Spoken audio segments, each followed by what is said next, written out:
You cannot be a egocentric, egoistic moron while creating and create something which is beautiful. You can create something which is great, but not more than great. My area of expertise is not producing a film and bringing it to the audience. It's not my job. Otherwise, I would have done it. Some people are very, very expert in that. Right. Like I've seen actors, they are very, very engaged at who is going to make it, how are going to take it, and how do you put it. I have seen actors like that, but I am not interested in that. Once you work with people like him, and then you cannot tolerate unnecessary arrogance from other people, so you then choose, should I work with this person? No, I think I'm fine. I'll just stay home and cook for Kabir. How do you define friendship? If you call yourself a friend of someone, how do you define it? How do you take charge of it? निभाते कैसे हैं आप उस चीज़ को?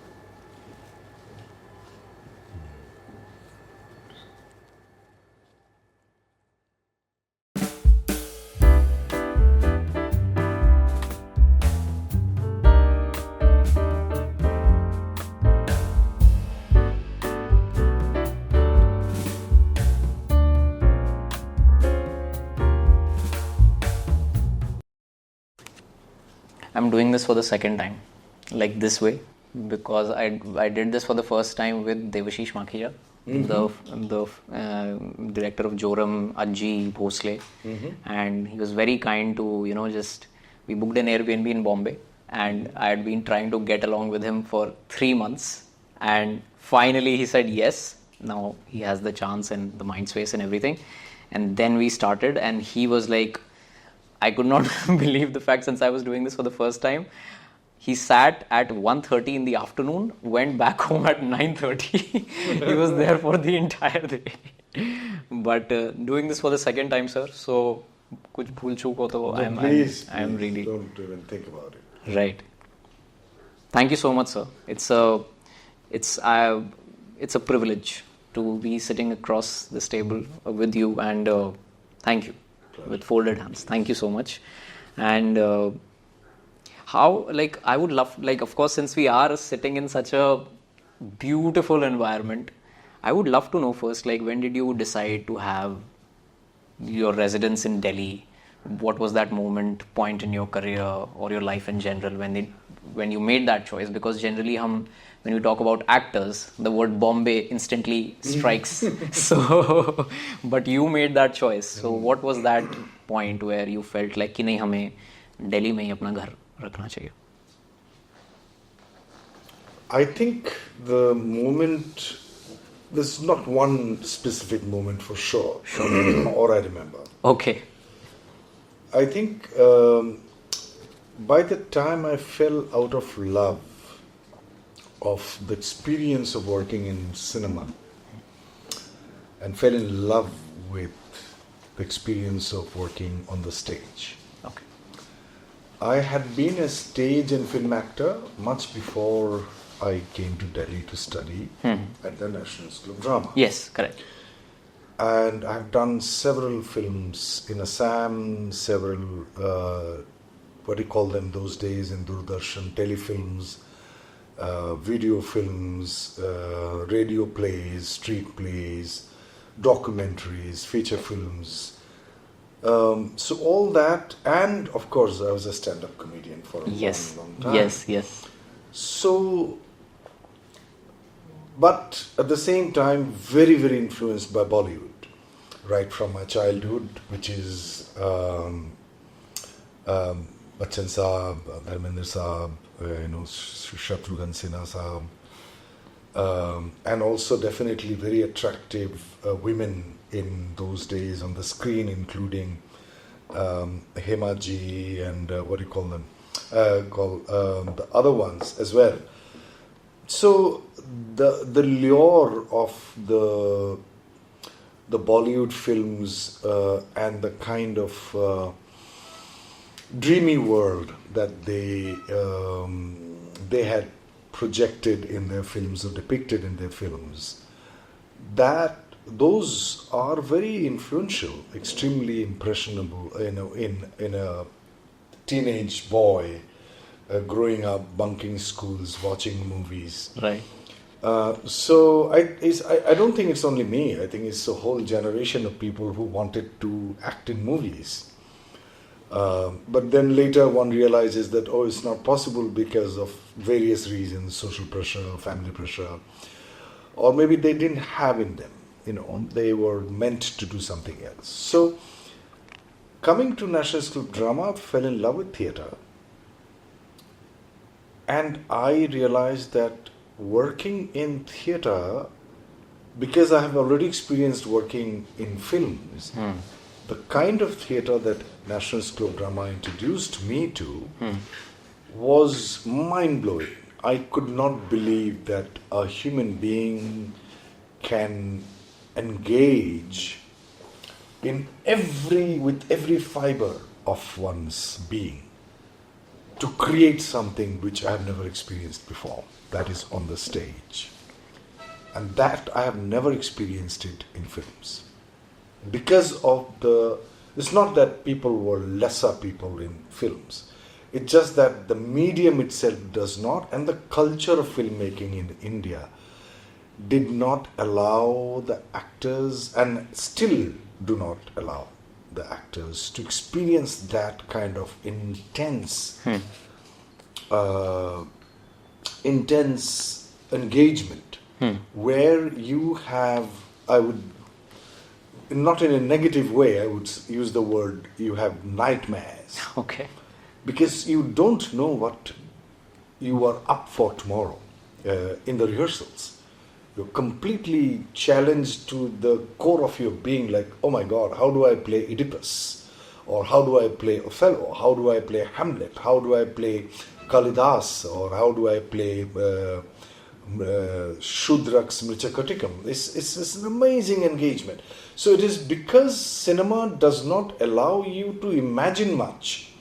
I'm talking with actors. Because when you open a camera, like you have the camera here, everything is already there. You have to put up a set, or you are in the open space, which is natural set.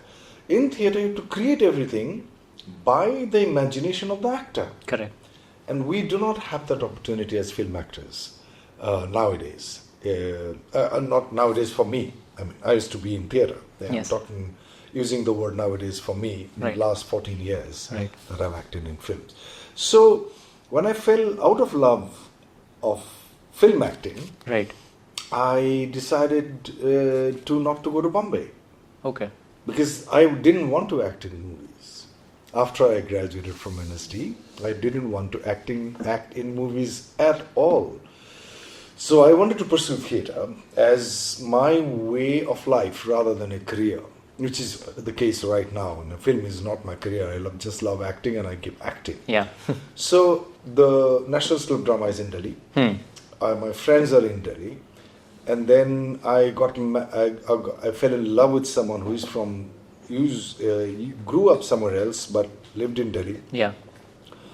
And that's why I'm in Delhi. It's a long answer to your short question. Yeah. Right.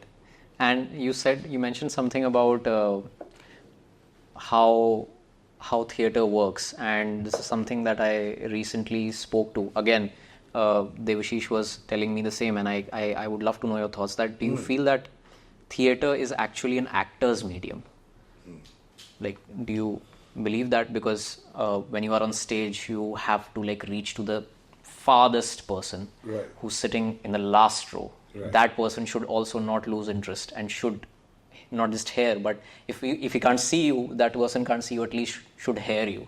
So do you feel that theatre is primarily an actor's medium? It is. Totally it is. Directors, they are facilitators. That should be the case also in films, I believe.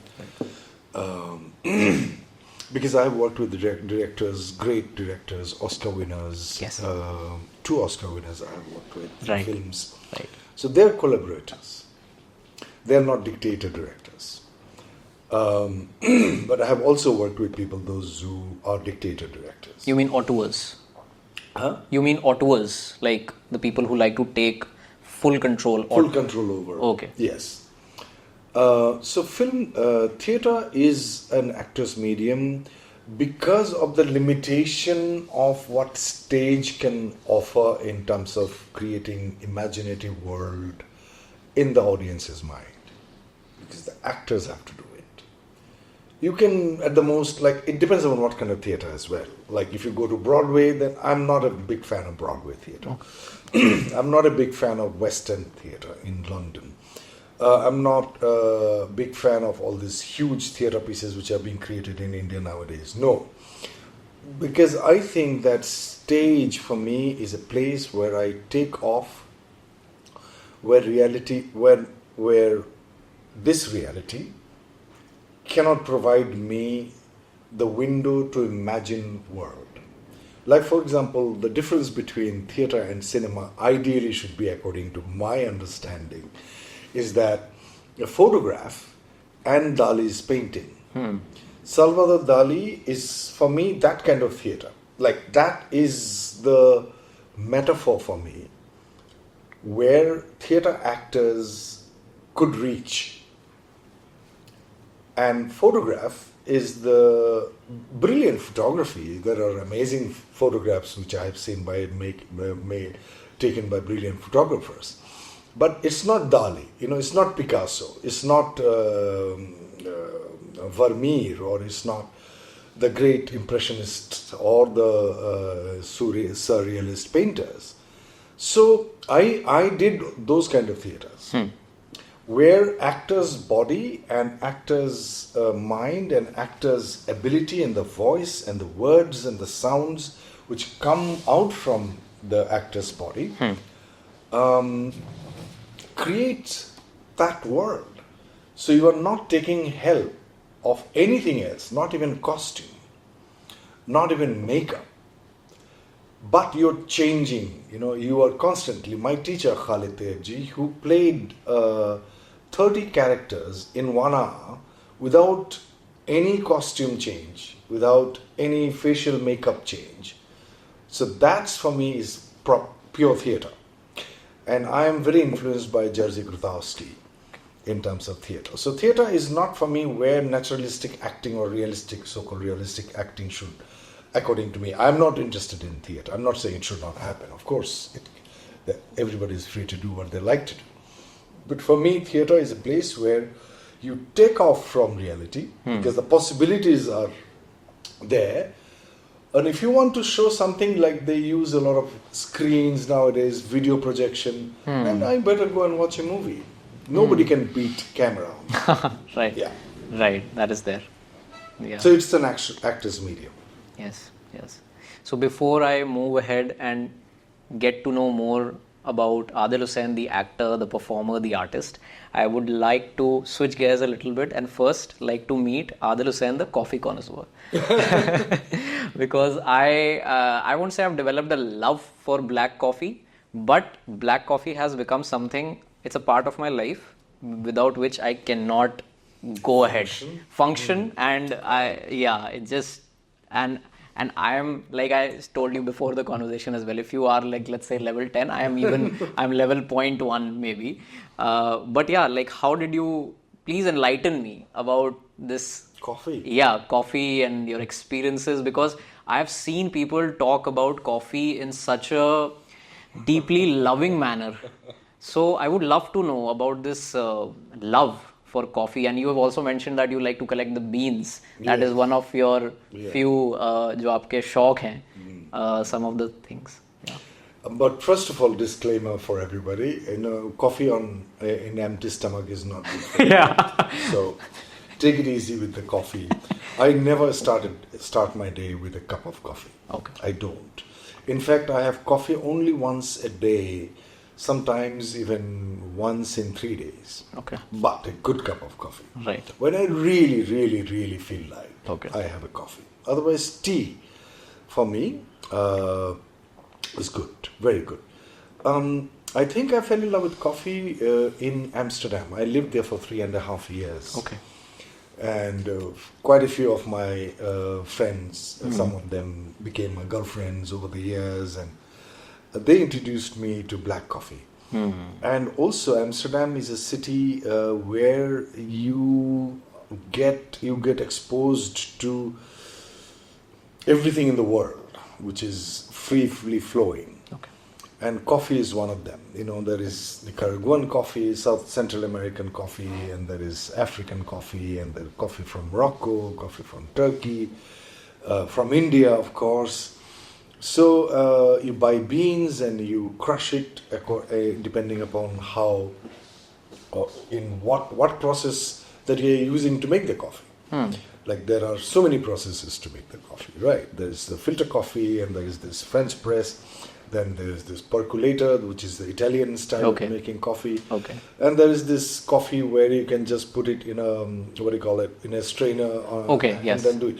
So it depends upon, so the bean is crushed according to the requirement of, or according to the way that you are going to make the coffee to drink. Got it.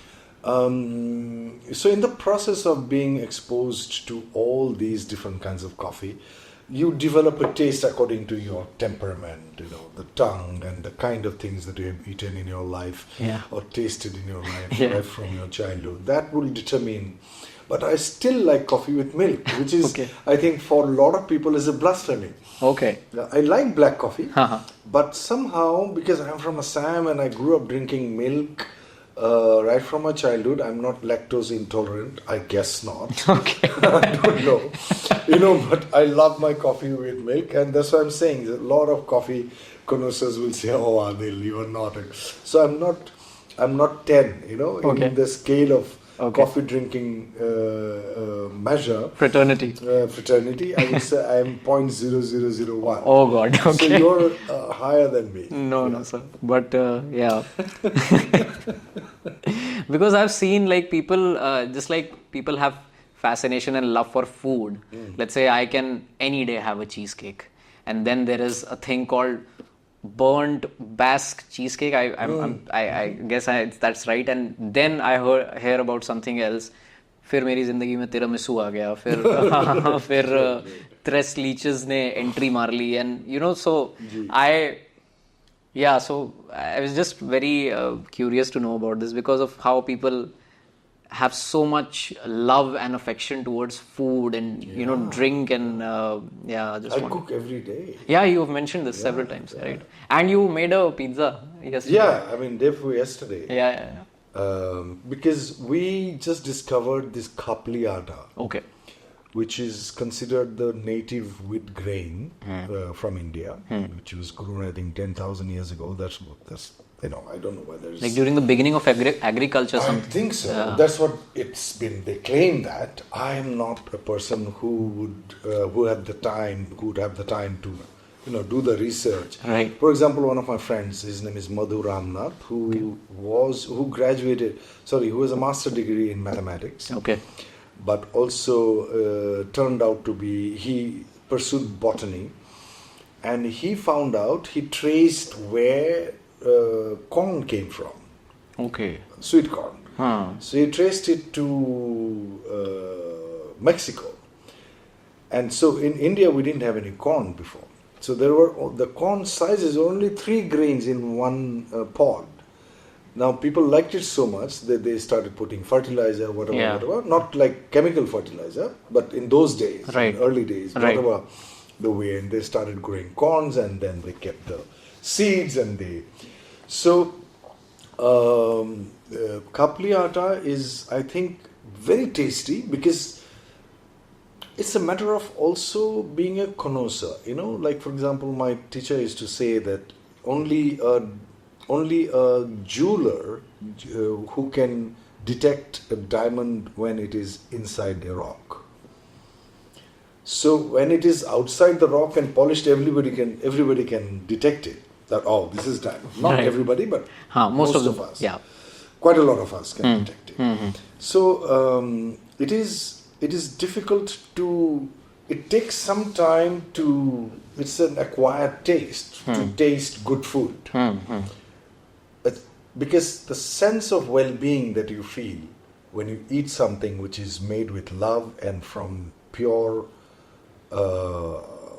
material, it is not, maybe it's not very tasty on the tongue, but it is, the body immediately recognizes that something good has gone inside your body. Correct. So kabli atta, when I first tried it, I loved the roti, I loved the parathas which are made. And then our son, being exposed to Western food, Okay.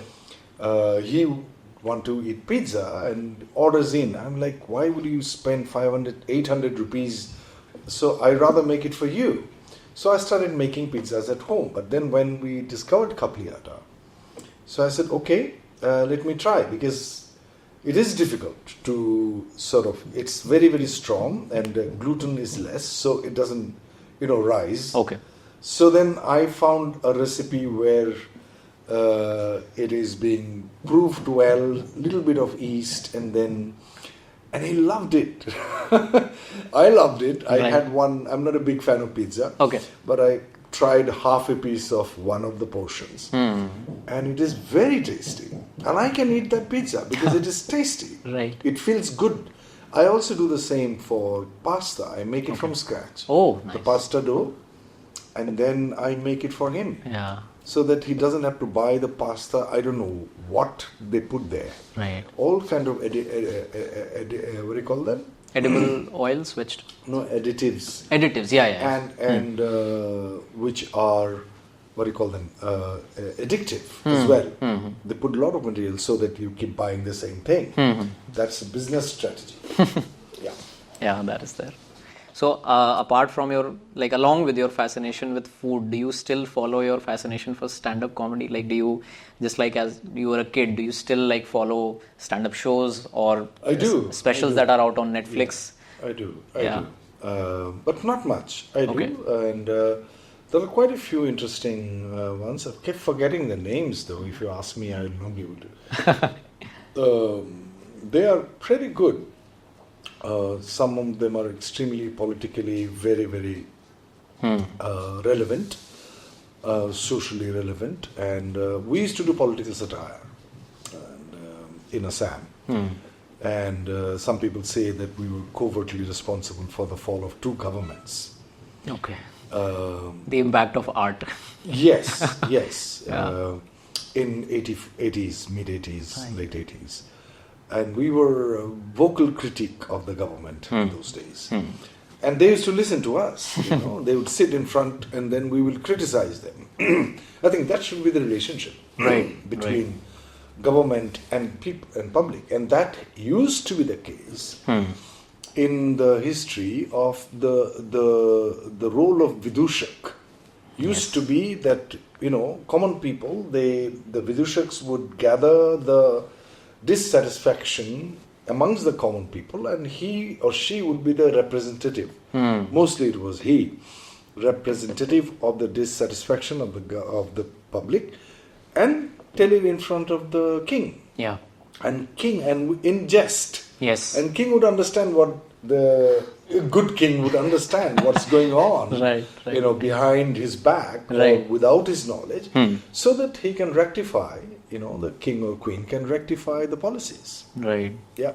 The word Vidushak that you just mentioned, it's a coincidence that recently I think yesterday's newspaper, Sunday edition of the Indian Express. Right. So there is a front page long article about the evolution of the court jester, since we are having Joker Part 2 coming up. Right. And for whatever that movie tries to portray, and how the character of someone who is actually historically meant to make people laugh and joke about, but then you have a different different take on that, which is actually of course, like you just said, Vidushak का भी काम यही है, you जो भी हो रहा है प्रजा के अंदर, वो आप राजा को बताएं, लेकिन बताने का तरीका ऐसा है कि वो मजेदार भी है, लेकिन वो भी है, मतलब कि हाँ यार ये सही कह रहा है, ध्यान देने वाली बात भी है. एंड कोर्ट जेस्टर वाली जो चीज़ उसमें भी बोली गई. And then like the evolution, or how this evolution has happened. We have had Stephen King writing It. So, and when it was asked that why did you choose a clown? So he's like, see, kids are afraid of everything most of the time when they are young. but but I have seen that kids are also afraid of clowns.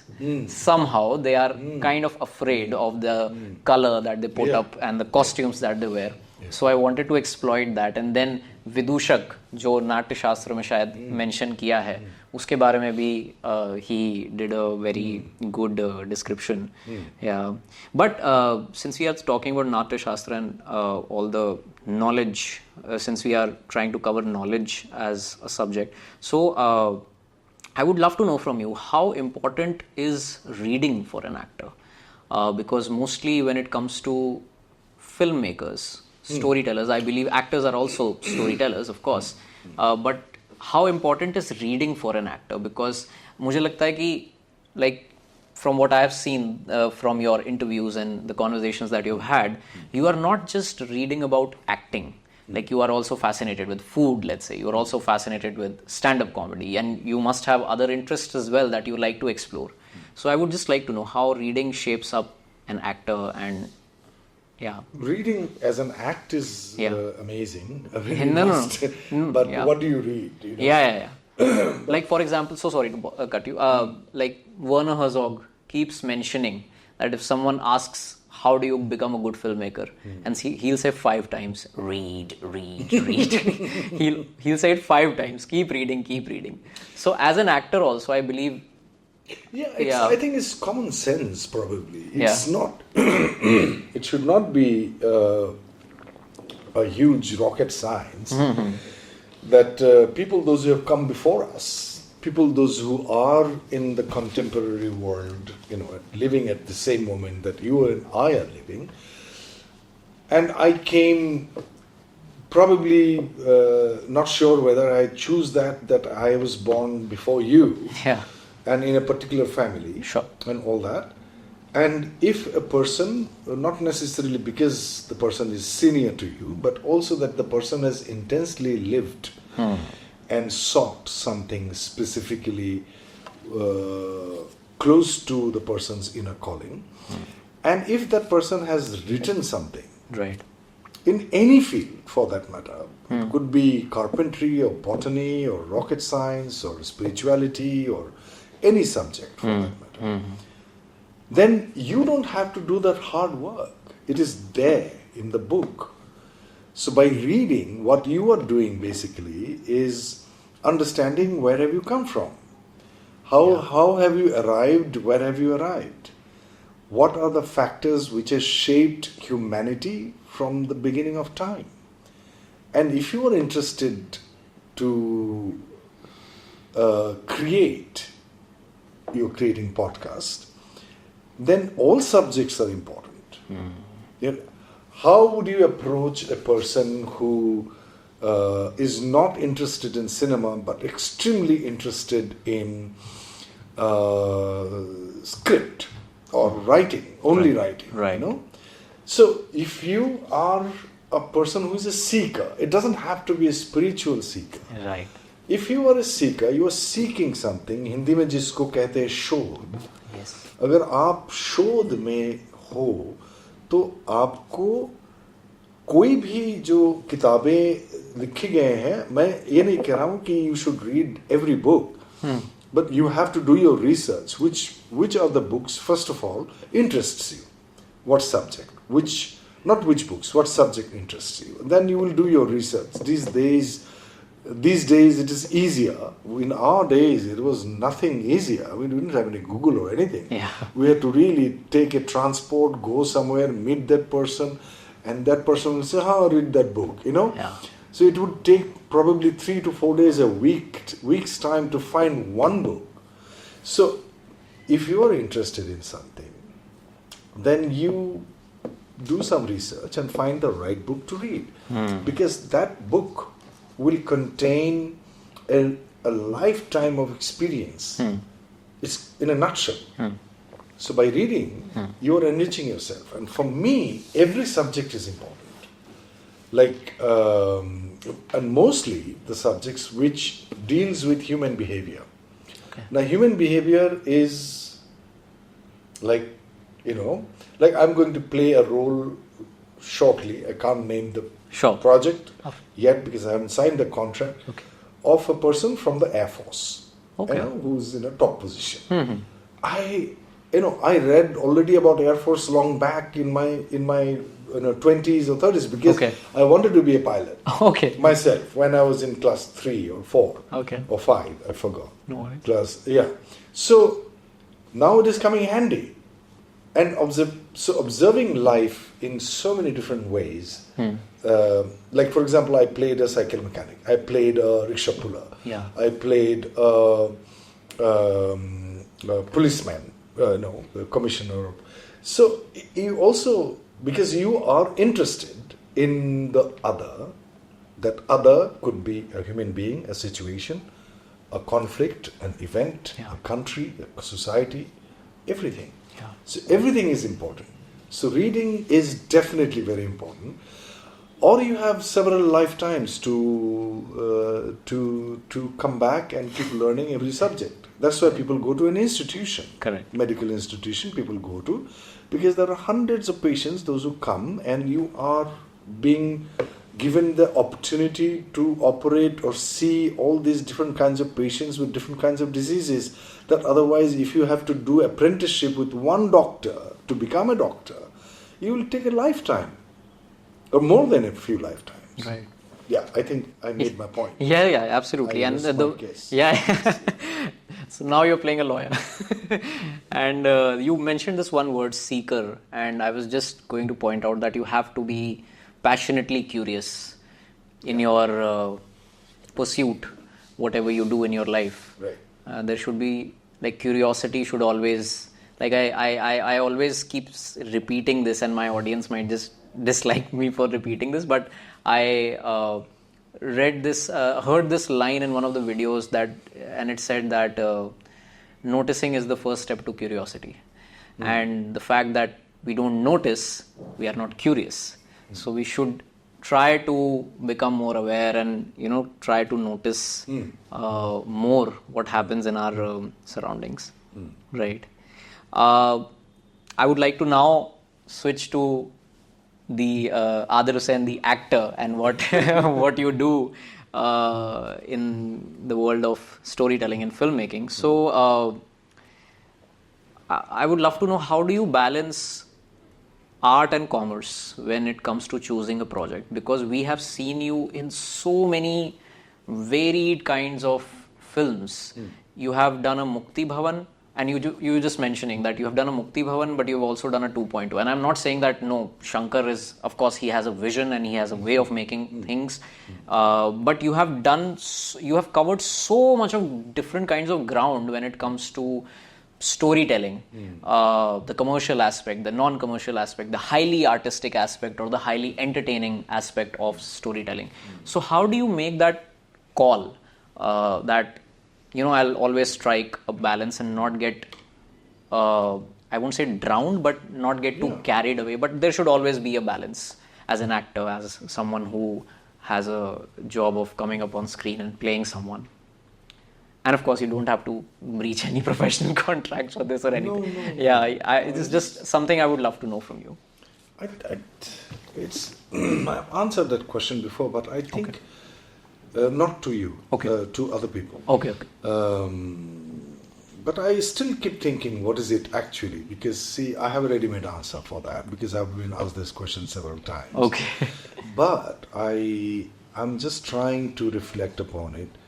I think I don't probably, I look at it as a commercial film. It would be dishonest for me to say I don't.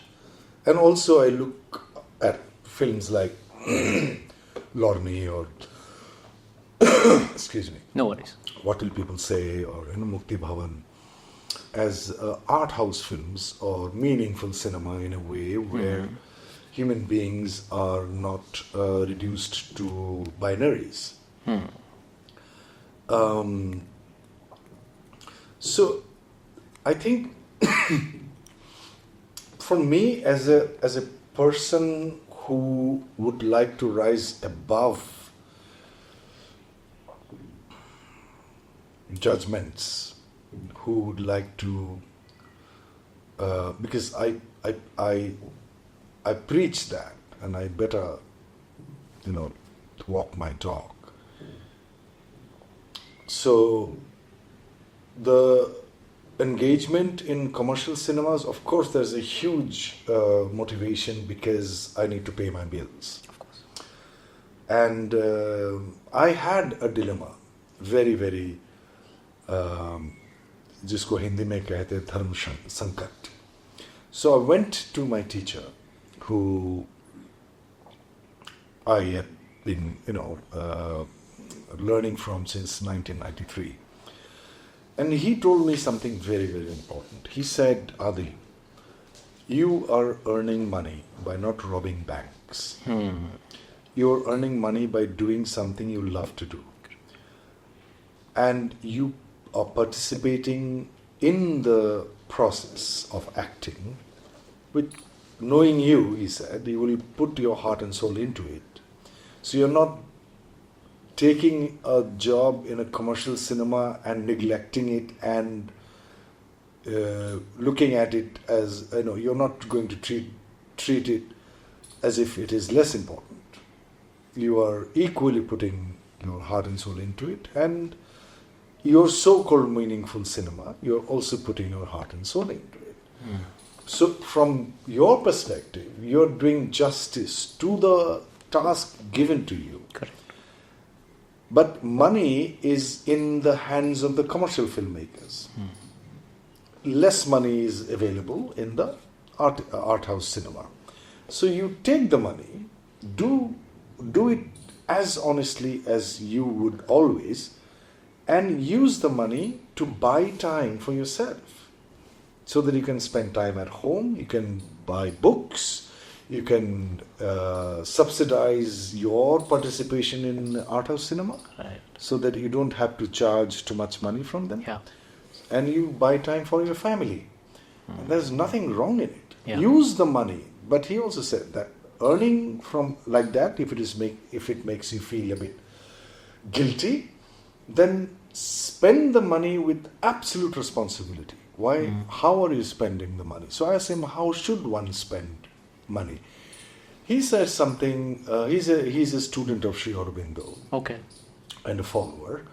He said, use your money to create and live beauty. Okay. Create beauty in your life. Now, beauty does not mean extravagant or opulence. It doesn't mean that. Beauty means quality time. Beauty means if you buy something material, it should be beautiful. It should not be necessarily branded, but it must be tastefully done. Anything that you do in your life, even if you cook, or even if you're spending time with your son, with your wife, make sure that you're present here and now. That is beautiful, because truth is beautiful and beautiful is God. Satyam, Shivam, Sundaram. Truth is God, and God is beautiful. So either way, if you look at it in any which way, that's what he told me, and it completely made sense to me. So when I go and work in commercial cinema, I do not have any judgment about it. I do not look down at it. The only issues probably I have that commercial cinema can be also art house cinema. You see? Like Life of Pi. Correct. It made almost $1 billion. Correct. Why can those our films which we make here, it doesn't have to be shallow. It doesn't have to sell something which is easily, which sort of appeals to your lower chakras only. It can uplift you also. It can make you a broader, larger person. That's my issue with it. Yeah. All right. So, did I answer your question? Yes. Yeah. I because I do not go and ask for roles, or I do not seek out roles. Whatever roles that I am playing in different kinds of cinema, they have sought me out, and amongst them I choose or not choose. Yeah. So Yeah. I would like to be probably in another commercial cinema, but I haven't been asked. So you see, I would like to be in a film like Christopher Nolan's film, Yeah. but I'm not being asked, you know. I don't know if this is ever reaching out to Christopher Nolan, but please, please. Yeah. Yeah. Yeah. Mhm. But do you, at this point in your life, do you think about the audience? Because whenever you are, let's say, I'll take a very simple example, and it, like in the grand scheme of things, and of course in comparison to what you do, it's a very trivial example. But let's say when I started, getting interested in cinema, and when I was like, okay, let me have a creative outlet like Long Live Cinema, where let me just start with video essays, where I try to dissect films, how they are made, and of course, simultaneously, I'm reading about them, I'm discovering them. So I'm trying to share my learnings. So it's a very general thing that, a lot of people who try to put themselves out either in the online world or in the offline world in any way whatsoever, they have that thing ki who's going to watch it? कौन देखेगा? अगर मैं एक video भी put up करूं बाहर, तो of course now I've got the answer for that, but like when you begin, you have that doubt, oh, who's going to watch it? I mean, I'm not doing the thing which gets like 1 million views. Yeah. Who is going to watch it? So ये जो कौन देखेगा ये जो सवाल है, have you gotten over it completely, or do you still have fragments of that thing? No, I never had it. Okay. I never had it. Because I think I'm very selfish. Okay. Because of that, I never had it. Okay. Now, if I explain it to you, it would Please. be like, I did it for myself. I always enjoyed what I did. And I don't know how much you have read or heard about, or heard my interviews, or I lived in with the tribes of Chhattisgarh and Madhya Pradesh. I lived on a river island for 3.5 years in a hut without running water and electricity. And those were my best days. I'm still trying to feel inwardly that way when I was there. This is beautiful. Yeah. But those are more beautiful. Of course. You know what I mean? Undoubtedly. Yeah. So what I'm saying is, Pareeksha, is that I have a friend, junior to me, who's a brilliant actor, works in Bombay nowadays, since long. So I remember a conversation I had it with him, and I told him, so kind of films that you are doing, wow, amazing. He said, but Adil da, jungle mein moor naache to kisne dekha? तो मैंने उसको कहा था तब कि मोर को थोड़ी कोई परेशानी है क्योंकि देख रहा है कि नहीं देख रहा है, उसको तो नाचने से मतलब है. तो I think, like in this forest, there are so many peacocks that they come and sit here, and I keep looking at them. It is between me and the peacock. Correct. And the peacock didn't give a damn also that I am looking. Right. You see? So I think an attitude and understanding of why you do what you do is, I'm not saying that people don't have, they have clear understanding. They want their work to be seen. Of course. And there is nothing wrong or right about it. That's your wish. Of course, when I do a piece of work, cinema or film, I would like it to be seen. But if it is not seen, I had my fun while doing it. Because my job as an actor is to do my job as honestly as I have said before, as sincerely as I can. Correct. And the job of bringing that piece of work into the public domain is the job of a producer, not mine. So, whether it is seen or not, some people come and say, oh, I saw that film. I say, wow, you've seen that. Wow. Like Lorne, for example. Yeah. It's a probably 15 lakh rupee film. Okay. You know, the entire budget could be 15. I'm not sure, but producer would be. It's 15 to 20 lakhs. The entire budget of the film. And it has come on Sony Live. Yeah. And people are watching sometimes. I'm like, oh, you have seen that film. Great. I feel good about it. But I'm already feeling good about by doing it. So it's sort of a bonus. Like you have had a full meal and there is a dessert. So dessert, I'm not saying no to dessert. But I'm not also expecting the dessert. I'm already satisfied with the work that I've done. Understood. And if the advantage of having that I can't say even attitude, probably it's an attitude, or even deep belief in it, that you are not going to unnecessarily worry, or you will have a better satisfied life because it's not in your hands anymore. What is in your hand is doing the job well, because that's your area of expertise. My area of expertise is not producing a film and bringing it to the audience. It's not my job. Otherwise, I would have done it.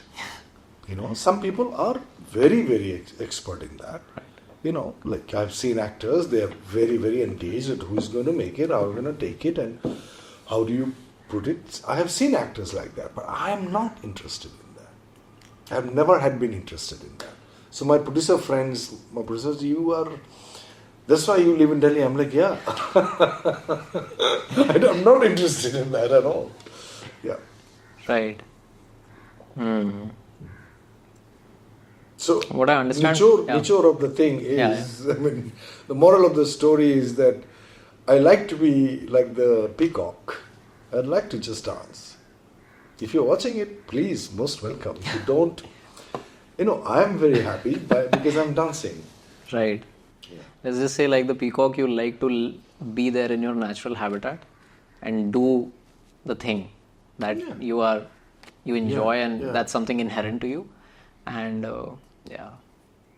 we live in a world where it's a great learning, to be very honest, for everyone, not just for someone who's pursuing art, any kind of art, but in general, because we are surrounded by a lot of judgment around us. Of course. Yeah. Of course.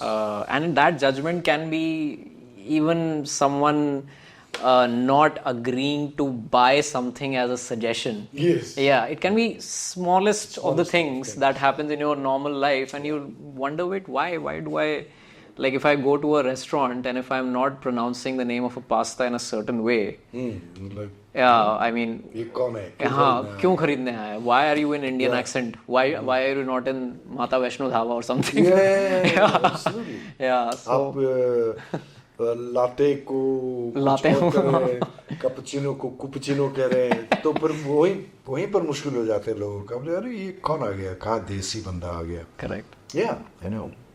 I faced it. I'm from a small little town, Gwalpara. Yeah, Gwalpara. How I wear, what I wear, and what my design of my trouser is, I had been looked down at, and right from the time I left home to come to the capital city. Right. So I've gone through all that and realized that people are the way they are. You cannot change them. You have to change yourself by forgiving and having a greater attitude, which is called gratitude. That, okay, I cannot change them, but I can have enough bandwidth in my heart to accept them the way they are and not get affected by their judgments. That's my job. Right. That is there. Yeah.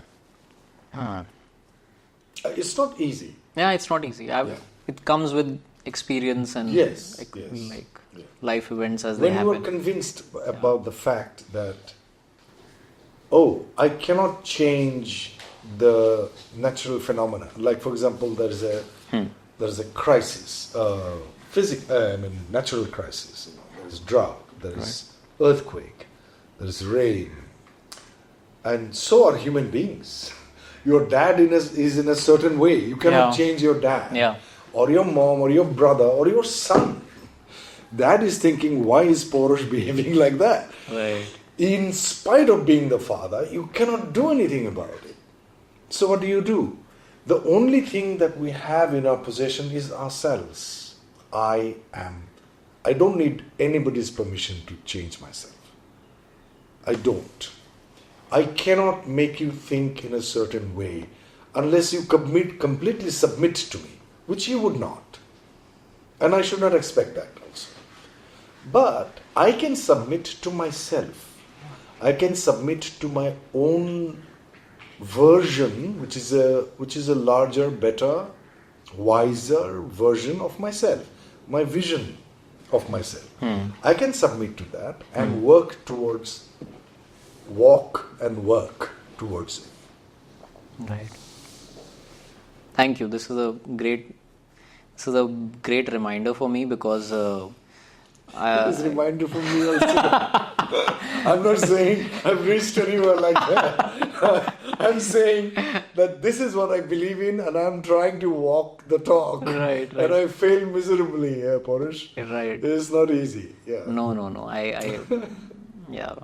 Thank you, sir. Thank you. Because this is to be very honest, like I have been subjected to a lot of judgment for a long period of time, be it at you're multiple. just 29, so Yeah. take it easy of your long period of time. Right. That's what I wonder now. Now that you have reminded me, I'm like, dude, it's actually, you know what? It's the social media. Like the In social. our time, there was no social media. That's what I'm telling There you. was Padosi. We still have padosis, but then they are also busy on social media. Yeah. Right. So they're at least engaged in something, not on you. Right. Yeah. That is there. Yeah. Cut करना है क्या? अभी चल आपको लग रहा है क्या? हाँ नहीं मुझे I just thought हाँ नहीं सोशल मीडिया वही इसीलिए क्योंकि the feeds change as per your age. Like let's say when you are 20, what you should do in your 20s. When you are 25 to 30, what you should do in your late 20s. Yeah. The moment you are 29, which I am. Get married. No, that is there. No, but apart from that, here's what you should do before you touch 30. I'm like, wait, I just have 6 months. मैं क्या करूँ भाई? In my case, I just have 4 months remaining. मैं क्या कर सकता हूँ? Yeah, that is there. Yeah. What are some of the films that have impacted you the most? Like they have literally, I've heard this phrase, break your brain. And I really like that. Like what are some of those stories in cinema that have completely like shattered your conventions and they have shattered you from inside but in the best way possible and they've left like an eternal remark on you? Yeah, the first film I think I remember first time in my life that I saw was Mera Naam Joker. And that was in those days most unconventional film. Yes, indeed. It had 2 intervals. Yes. And my dad keeps raving about that, by the way. No, बेटा तुम्हें पता है 2 interval हुए थे उस time में? I'm like 2 कैसे हो गए? 4 घंटे की या 5 4 हाँ exactly right. And I was a kid.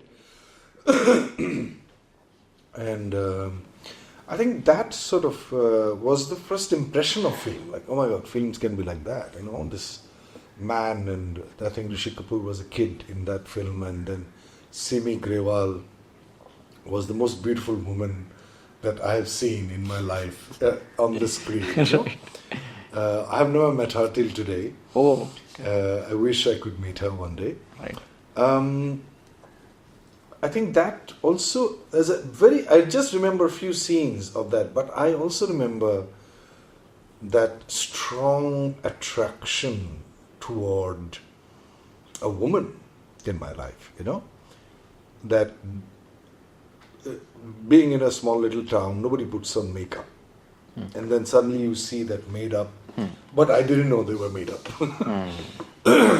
So, and then of course one after the other I started watching movies. But the breakthrough moment for me, where I fell out of love of Bollywood cinema, was watching Papillon. Okay. which is a very normal sort of it's a great movie. I watched it in 82, I think, or 81, I forgot. Okay. In Assam, in Guwahati, on a big screen. And I was totally shocked to know that they were actors. I thought they were people picked up from the streets. Okay. And the actors were, later that I came to know, as Dustin Hoffman and Steve McQueen. And they didn't look like actors, they were like street people, from the street. They have been picked up, and it's a story of two prisoners who wants to break free all the time. And they fail, and they are caught back, and finally they were put on a island which is sort of a stone top, it's like a pillar island on top of the stone, and two of them were kept there, and then still one jumps down to the sea and was free. Okay. And so in too many ways that impacted me. One is that the acting could be like that, that is so real. And I stopped watching Bollywood films after that. Okay. Like, I'm talking about the over-the-top acting. It just didn't work for me anymore. Okay. For some reason, I don't know what, it just sort of made me feel that, oh my God, that's difficult what they're doing. It's not, of course, what people, actors in Bollywood cinema is not difficult, but I think that's more difficult, what they are doing. It's truly difficult, that's what I've realized. That's a very, very important film in my life. After that, I pursued acting, but I pursued towards that unknowingly, to become an actor like one of that variety of acting called character acting. Okay. That you bend your personality towards the requirement of the role that you're playing. Instead of bending the characteristics of the role that you're playing towards your own personality. Yeah. So there are personality actors, there are character actors. So I was more inclined towards character acting rather than personality acting. Like most actors probably in the world are personality actors. Those who do not change from within. They can put on makeup or put on weight and all that, but nothing changes from inside, or very little change from inside, if I can put it that way. So that's an extremely important film in my life. Apart from that, great films of so many beautiful films, Japanese films, Iranian films, like for example, Ozu's films. There's the film, I forgot the name of the director, but it's called Children of the Infante di Paradiso. I think it's a French film, not the Iranian film. Children of Heaven, it's not that. It's made in 1946, a black and white film about the relationship between actors, directors, clown. At that time, they have explored the complexity of human condition in France. And looking at it, I'm like, oh my God, what have I been doing? Why can't we make films of that caliber and that complexity? Right. Which could be so good for people to watch and become aware of their own selves. We are in a microcosm and trying to fight our ways in without having any macro vision of our life. And cinema should give an opportunity to common people, those who watch movies, to give them respite, not to escape life, which is generally the argument I get from commercial filmmakers or actors. Oh no, people are very, they live a very difficult life, we have to give them escape from that life. I tell them that you cannot escape from reality. You are simply, for 2 hours or 3 hours that you watch a film which is escapism, that you are putting the problem underneath the carpet. It's shoving the problem underneath the rug. Yeah. It is going to come back with double intensity when you come out of it. Because reality is like that. If you don't address it, it becomes more intense, and then one day it will punch you down and you will fall and bleed and die probably. So my point is, do not do that. You must give them a wider window to look at life, so that they can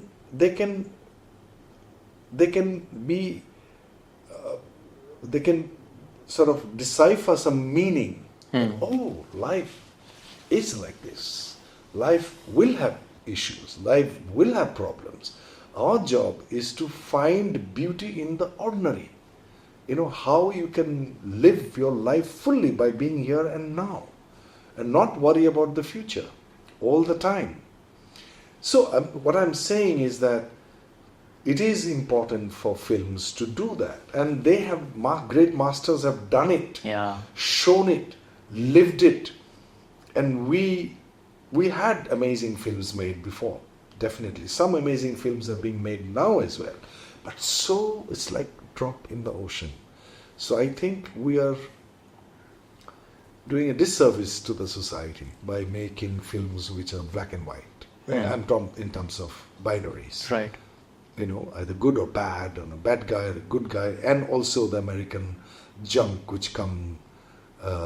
cinema which come to films which come to India, like the bad guy and the good guy and the Avengers and blah blah blah. It's extremely good craft, but bad content.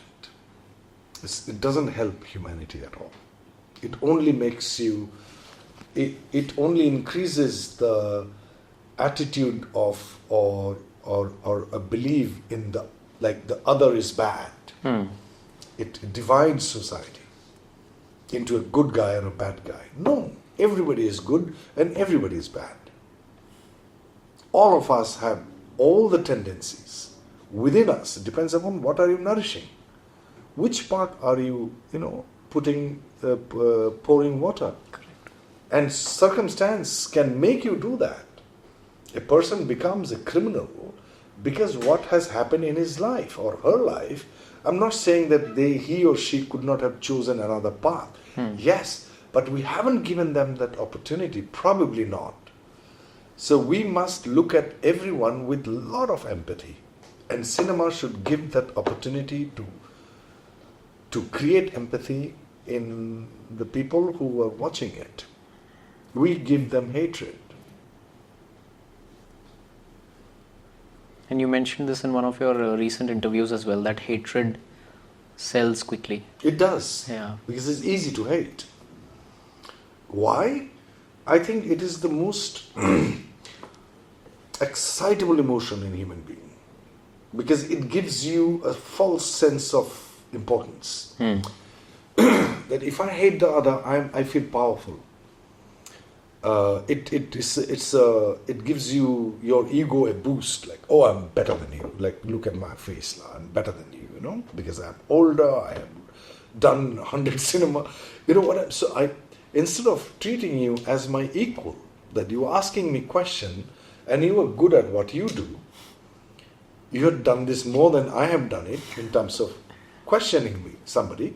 I have not done it. I'm not good. I'm probably good at what I do. Yes.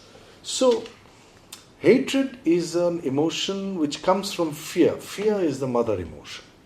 Fear of being rejected, fear of being putting down, fear of being outsmarted by the other, fear of being deprived from all the comforts of life. All these fears that we have creates anger, hatred, envy, jealousy, all these emotions, which are, the mother emotion is fear. I'm not saying fear is bad. Fear was required at a certain point of time in human civilization because the environment was constantly hostile. Now we don't need, we live in a very secure society, almost secure society. 1% of the population probably are into robbery or, thieving, at least in a not even 1%, I guess. How many people are in jail? How many people have been convicted? Even people, those who have probably committed crime are outside and, ruling our ruling us in so many ways. But fear is not required right now. We live in a almost civilized society. So now we have an opportunity as a human being to evolve into the better version of ourselves. The experience of watching a film that you just mentioned, I got reminded of this word, and I think it might summarize. There is transcendental filmmaking. Like, it totally takes you on a journey which is beyond your imagination, beyond your usual, beyond the truth that you know exists. Exactly. It's the truth that you haven't discovered. Yes. And it just transcends every expectation, every boundary. Correct. And it just goes there. Yes, and truth, which is, you probably have experienced it. Even probably if you have experienced it. But it is multidimensional. Yeah. Another side of the same truth. I was like, oh God, I thought this was this, but this is also that. And that's why life is so exciting. People, those who notice, as you have said. Yes. If you notice, like, oh, this light, yesterday at 10 o'clock I was here, but it is not the same tree because it has grown overnight. It's the sun has moved in the space as it is circling the galactic center. Right. It's a different place. But I must have the eye of the jeweler to be able to notice it. Right. So our education system, I cannot blame the people, those who are, I cannot blame myself as well of being, a narrow-minded person, because I'm a product of the society. I'm the product of the education system that we follow. There is no wisdom left in our education system. There is no pursuit of wisdom. The education system gives us a sort of a kind of a mechanism so that you can earn your living, somehow survive. It's nothing to do with wisdom whatsoever. So, how is it possible that you expect such a work from any art maker, regardless of which discipline of art that you follow, that there will be wisdom in it? But still, in spite of all the oppositions, there are certain art makers who are amazing, in spite of the thing, not because of them. Yeah. Probably.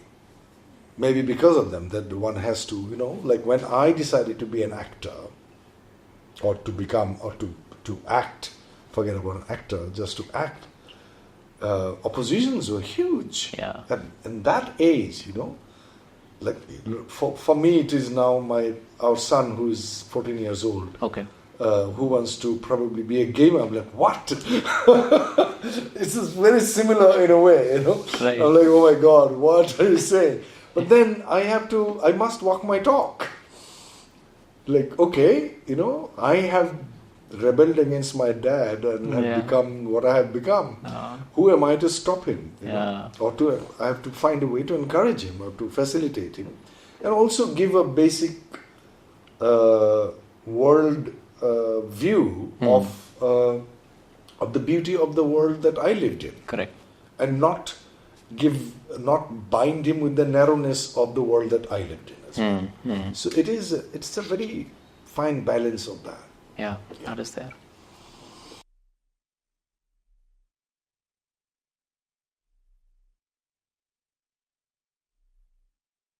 Not very good. Okay. Like, I'm good as long as I'm dealing with the usuals. Like, WhatsApp and exporting conversation and finding things on the net. But in terms of laptop, I'm not good at it. I can only use it for emailing. Probably that's the best I can do, and watch some movies sometimes. Yeah. Most of the other things are being resolved, if I need, by my dear wife. Okay. She's much, much better. Okay. In fact, she's very good. Yeah. So She's your tech support. totally. Okay. Totally. Yeah. But I'm assuming that you also rely on the internet apart from the analog form of knowledge. You also rely on internet for consuming information, knowledge. Yes. So how do you filter out, how do you create that filter? Because there is a sea of information out there. Yeah. And you like one question earlier had probably 10 answers, now it has hundreds of answers. I know. So how do you navigate that sea of information? I think over the years,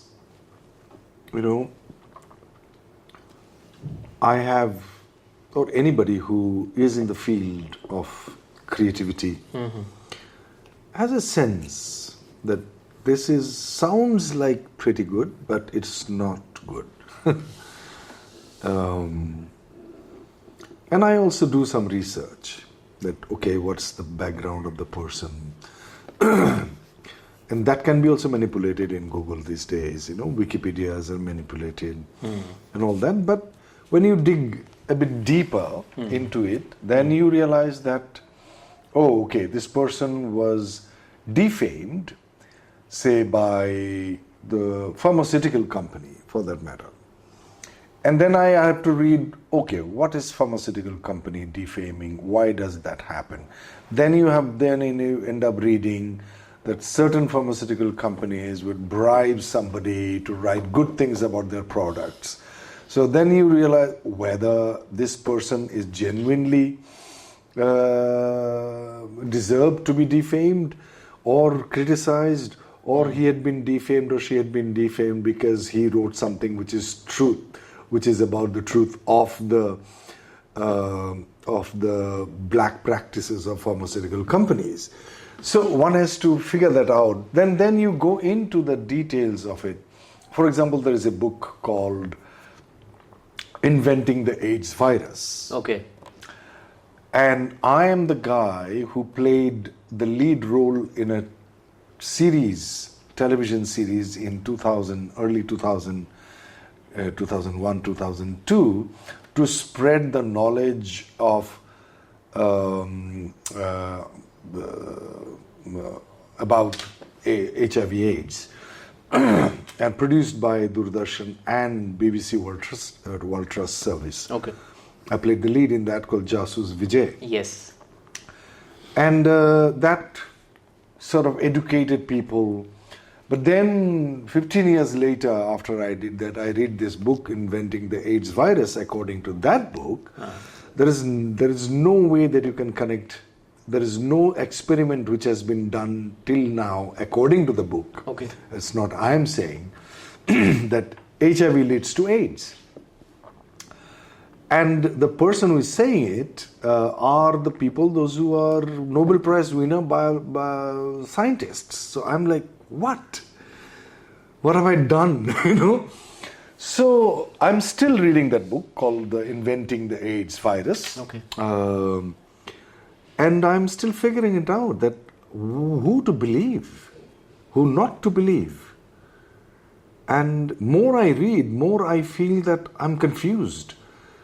So I do not take anything for granted, including COVID viruses. Now all the informations slowly which are coming out, that the vaccines are not properly tested. So when these things happen, then you connect the dots there. Like, oh my God, was the pharmaceutical company who sold the virus, the HIV/AIDS, the medicines, that they created that connection between HIV and AIDS. Are these scientists, those who are Nobel Prize winners, they are telling that, and they had been blacklisted by the other big bodies of scientists. I don't know who to believe. So it is difficult. We are in a very difficult times in terms of the information. Informations are someone was listening to somebody. They said that informations are just informations. It need not be true. It's just informations. So one has to navigate amongst this sea and ocean of information, rather universe of information that is available to you, with a lot of to negotiate with it is extremely difficult, and we have to be so careful.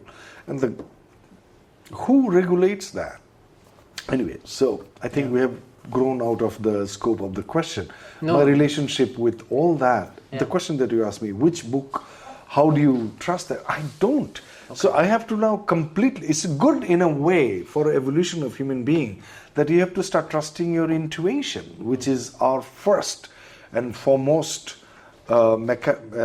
mechanism which is available to us nowadays, that you must feel right about it. It's not, don't trust your emotions, don't trust your brain, trust your intuition, which is very, very difficult to depend on.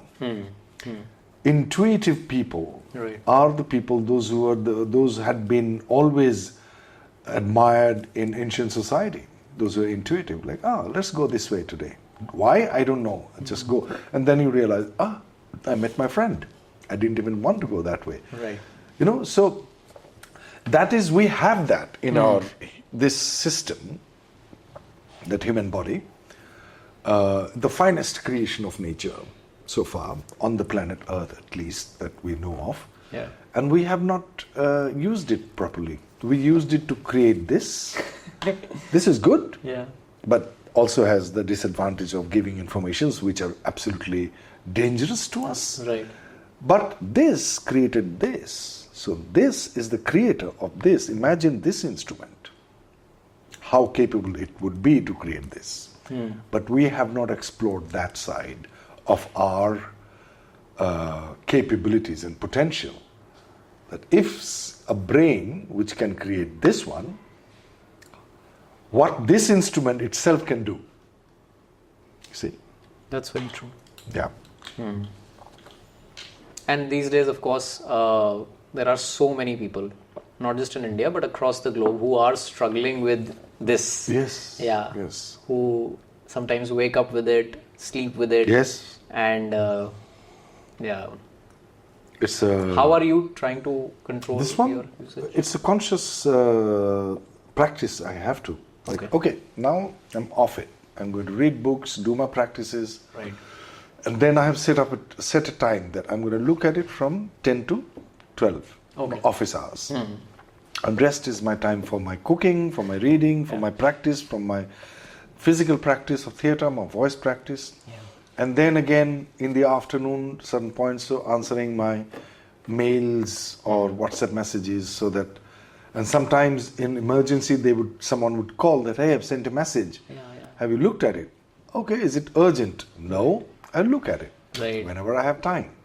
So it is a difficult one. It is because of the dopamine surge that you get from one to the other, and it is depleting as well.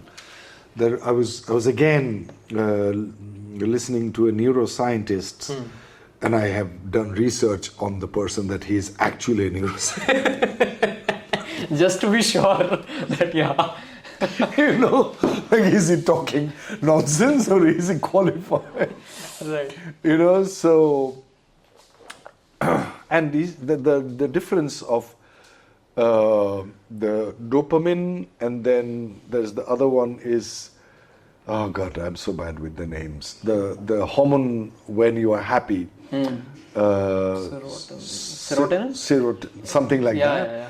And the two, one is very addictive, the other is not. Right. So the things that I now try to do, because we didn't know what it do to us. We invented it, you know, and we were like, wow, it is wow. Undoubtedly it is wow. But wow on the other side also, like, wow, God, you know, what's going on? Right. You cannot take away the phone from a 5-year-old child these days, which is terrible what it has done to us as well. But you cannot just, as I said, there are advantages and disadvantages. So one has to find a way to change yourself. You cannot change this. How do you change your habit? And it takes a strong character and integrity to first of all, to diagnose the disease and to cure it is another another step. It's difficult, very difficult time. At the same time, as I said, that everything is on your fingertips if you want to go deeper into it. It is there. Yeah. Right. You just mentioned intuition, how that is something that is deeply ingrained inside us as a human being. So I would like to double down on that and now switch to asking you, what do you look for in a story? When a story comes to you, in any format, a series, a play or a film, what is your lens that you look at a story, and what do you look for in a story that, signals to that intuition that, okay, let's go for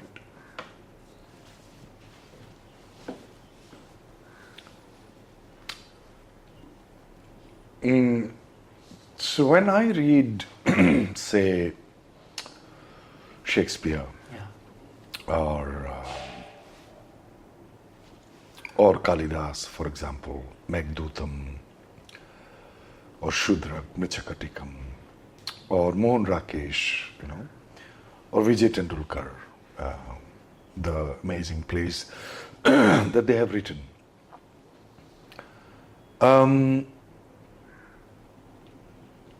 They educate us, those plays and writing, because they're, as we have already discussed, that they are keen observers of life, human conditions, and with their objective, subjective views, analysis, probably sometimes even very deep empathy, that they write about characters who are so-called bad, but still you have deep empathy for that character. Right. And I didn't know that while after reading Chekhov, Ibsen, Bernard Shaw, Kafka, Tolstoy, you name all, and so many others in India, Premchand, for example. I have not studied literature much, but dramatic literature, yes. Yes. So when you read all that, you are educated by that. That you become a person who can sort of embrace another viewpoint, another opposite viewpoint, if not completely opposite viewpoint. Or opposing viewpoint. You become a wider, larger person, right?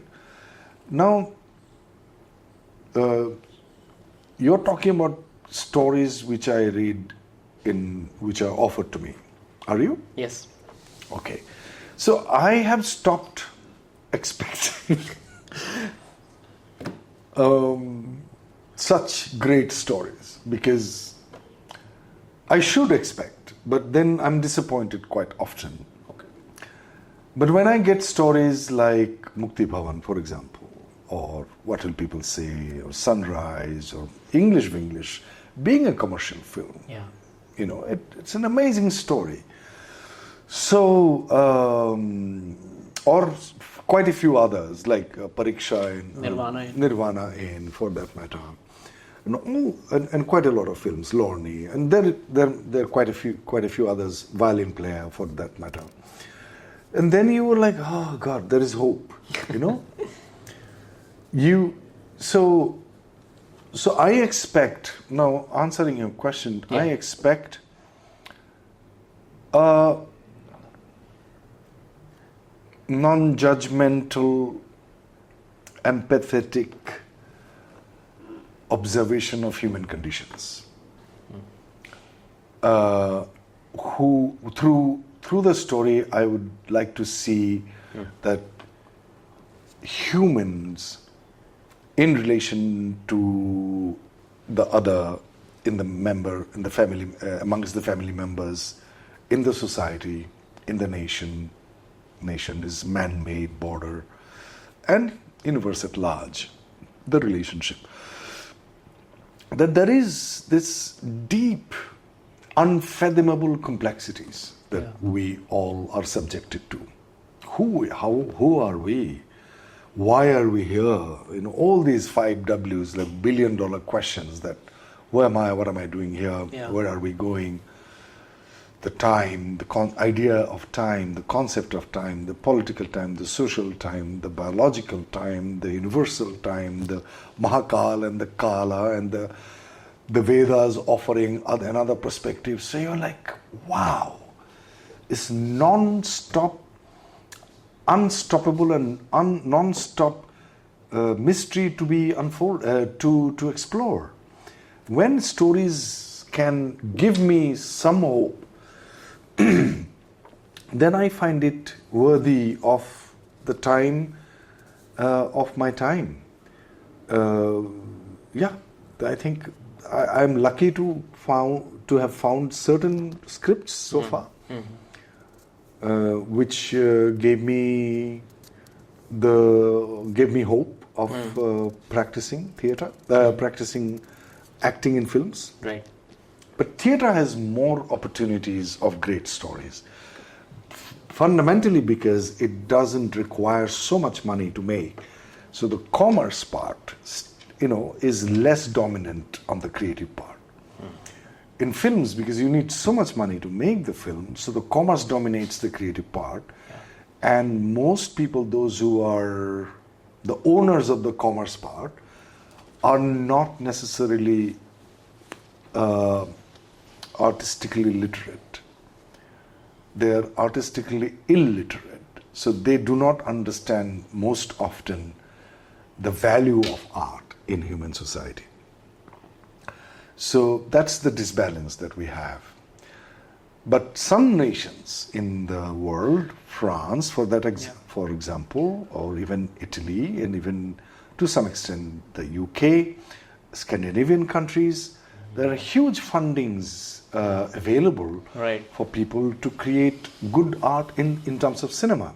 They know that high art is never going to be popular. But it is the responsibility of the ruling class, those who have the power and the money. Money is power to a great extent, and also your idea and the wisdom and knowledge is power. So both can come together to educate the society to make them more sensitive, more progressive, more evolved, in order for them to understand themselves. And thus they fund good scripts. National Film Development Corporation of India, for that matter, is that job. They have done great jobs, including they funded 1 or 2 of my films, which are brilliant films. I don't know whether you have seen my Sunrise. No, I'm sorry. The Marathi film. No. It's one of the finest films that I have done so far. Okay. It's a noir, but it's a brilliant film. Okay. Directed by Partho Shengupta. And NFDC is a 50% stakeholder in that film, but it never got released in India. Because NFDC did not even think it is worthy of release.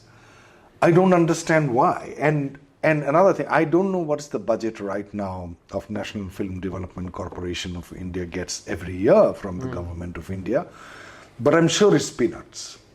In comparison to the requirement, I feel that India, country like India, where 1.5 billion population are consuming contents which are probably extremely bad for their health. Emotional, psychological, moral health. When I say moral, I mean I'm talking about artistic morality. I'm not talking about the common social morality at all. So, You mentioned about how there are countries like France and the Scandinavian countries who are deeply involved because they believe that, sure, there will be lesser number of eyeballs, but this film or this story will leave a lasting impact. Lasting impact and an impact which will make the people, those who watch it, more aware people. Correct. And more people are going to watch them because nothing else is available. Of course, there is now OTT platforms and all these things are there. But they also, let's watch a French film, and you do not see a French film which is or a Scandinavian film, and it is not easily available to find bad guy, good guy, kind of a binary concept French film easily. Because they are not being talked about. They are like considered, what I'm saying. Here in India, the films are being talked about like how much money it made. Yeah. That's the worst way to evaluate a film. A film should be talked about because of the quality and the content of the film. 500 crore. I'm like, really? That's how? Is it a toothpaste? Or is it a product of another industrial, some factory? It's not. You are creating a product which is called cinema. Yeah. And you are influencing the impressionable minds of the country. And you are counting, and your evaluation is only how much money it got made. And you are and that particular way of evaluation is being talked about in the public platform all the time. What will our younger generation think? That, okay, this film has made so much money, so I should go towards that. So you're creating a market of not only, it's not even mediocre, it is trashy way to evaluate a piece of art. That's what is going on. It's extremely disservice to the society. It's very bad for social health. Yeah. And like you just mentioned, so people are actually now, since they have been exposed to the numbers so much on social media, I don't know about films in Hindi cinema, but let's say a Telugu film or a Tamil film. Once they start doing the business on box office and the numbers are released, there is a different post, a different creative for every number. Yeah. People are actually waiting. They ask them, I've seen comments, like let's say a film made 100 crores. Below that post, there will be comments, please post when it crosses 200 crores. Please post when it crosses 300 crores. Right. And if they miss a post, they will be like, wait, where is the 300 crore post? So the people are also now, they have become so accustomed to it. That's what I'm saying. You are training the minds of the people. Right. They feel that if this film makes 300 crore or 100 crore, then only it's worthy of your time. Yeah. Instead of the quality of the content and how complex and how beautiful it is.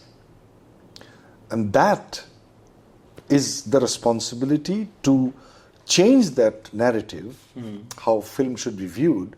That is the responsibility of the people, those who are in this field, like you and the people, those who have got a larger viewership. Right. It's their responsibility. Absolutely. Yeah. Right. But before we go, for example, a film that I did called What Will People Say? Yes. That film ran for 6 months in Norway. Wow. Now that would be considered in India, from the point of view of the current industry experts, as the extreme art house film. But it ran in Norway for 6 months. 6 months? Exactly. Wow. In so many cinema halls. It created a discussion amongst the Norwegian society how to treat and how to incorporate or embrace the people, those who have come from outside. It's a brilliant cinema. I got the Norwegian National Award for Best Actor for that. So what I'm saying is that when will we in India would stop appreciating films, only appreciating those films? I'm saying there is a place for every kind of film. Yeah. Appreciating films that unless it has crossed a certain mark of commerce, certain milestone of making money, that they are they are worthy to talk about. I think it is the responsibility of all the people, including the mainstream media, so-called mainstream media. Now, thank God, there is another media like people like you and the YouTubers. They are coming back with something that is I'm looking forward to. There's a paid media as well. Unless you pay, like for example, I keep getting so many offers from the PR machineries, those who are Bombay or here even, that okay Adil Sir, आप क्यों नहीं करते, हमको hire क्यों नहीं कर रहे हैं, we'll put you up on the social media, we'll put you up in the news, you'll be in the newspapers. I was like, yeah, so have I done something worthy of that? He said, sir, you are the only one who is refusing in spite of getting so many awards. Your film has won, like my last film called Footprints on Water, which has won 15 awards across the globe. I got 5 Best Actor awards across the globe. But you are not in the media. I'm like, have I done worthy of being in the media? He said, yes. Then it should be there, no? Why should I pay you? I have done my job, you do your job. And who are you between PR and the media? You shouldn't come in between. He said, no, ऐसा ही होता है आजकल. I said, I refuse to play the game. I do not want to play the game. Anyway. So. No, this is a good point that you've raised. Yeah. Who contacted you on my behalf? It was me. So nobody got in touch with you that, oh, Adil, can I interview le lo? I think that's so undignified for any human being to approach somebody that you take my interview. No, if I'm worthy of this conversation, the people, those who are expert in the media that you are doing, they will contact you. If you can find me, anybody in the world can find me. That means you don't want to find me because I haven't paid you. So you are not worthy of me. If you think that money can buy you, I'm not going to talk unless you come to me by yourself. I'm never going to pay you. Then you get messages, I can show you on my phone if there, that on Instagram, oh, if you pay us this much, you will get 200,000 likes and this and that. You keep getting, you don't? No, I don't. I keep getting those messages that you will, if you pay some 100,000, some thousand rupees, you will get 25,000 likes or views. I'm like, wow, or followers. Right. No, I know that there is a machinery that sells. Yeah. I know, but I'm just saying that, my God. And then I started distrusting all the people, those who have million followers. Are they bought? I know that I haven't bought any. That much I can tell you. So, anyways, go ahead. Yeah, no, it's a... I think it is important that, for the upcoming generation, like I have got a lot of people, in Assam, even in the country, not as many as other stars would have. Sure. I am just an actor. So, in Assam, people love me. And it is important for people, those who watch this in Assam, that stay where you are. You don't need to grow bigger. Be content with the life that you are in. You will get your dues, whatever dues that you deserve. You don't need to buy dues. You don't need to buy your fame or name. At the end of the day, you need to go to sleep in peace. Yeah. And you can, without any alcohol or drugs or a medicine or anything else. That is the dopamine you need in your life. That's the serotonin, whatever. Serotonin, dopamine, yeah. Exactly. The hormone too, actually. Yes. That is there. Yeah. Nobody paid me to talk to you. I hope not, yeah. I am still, you might be saying that, oh, this guy is exaggerating, but trust me, I'm still in shock. No, please, don't that say that. You have responded. You have been But you got in touch with me through what? I got in touch with you through what? Through Instagram. Instagram, right? Yeah. ये काट देंगे, ठीक है? ये मैं नहीं बता रहा. But so and you were so kind to respond. Please. And you were like, Parush, lovely to get in No, touch, but and I was like, I think wait, it is so normal. no, it's normal, but I was wondering It that, is- wait, what have I? No, it have I is done so great? normal for anybody, for that matter, for anybody to talk to someone who is wanting to understand, who is a student of cinema or art, for that matter. Cinema is one Part form of of art. Yeah, form of discipline of art. Yeah.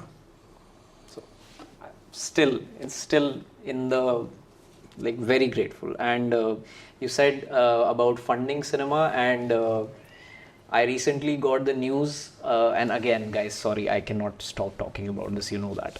So my favorite filmmaker who changed everything for me is Lars von Trier.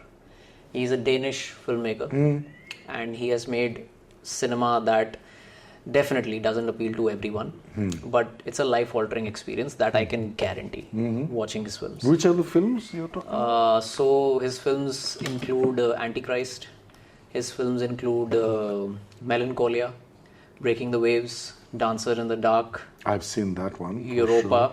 sure. His recent film that came out, I guess, in 2018 was The House That Jack Built.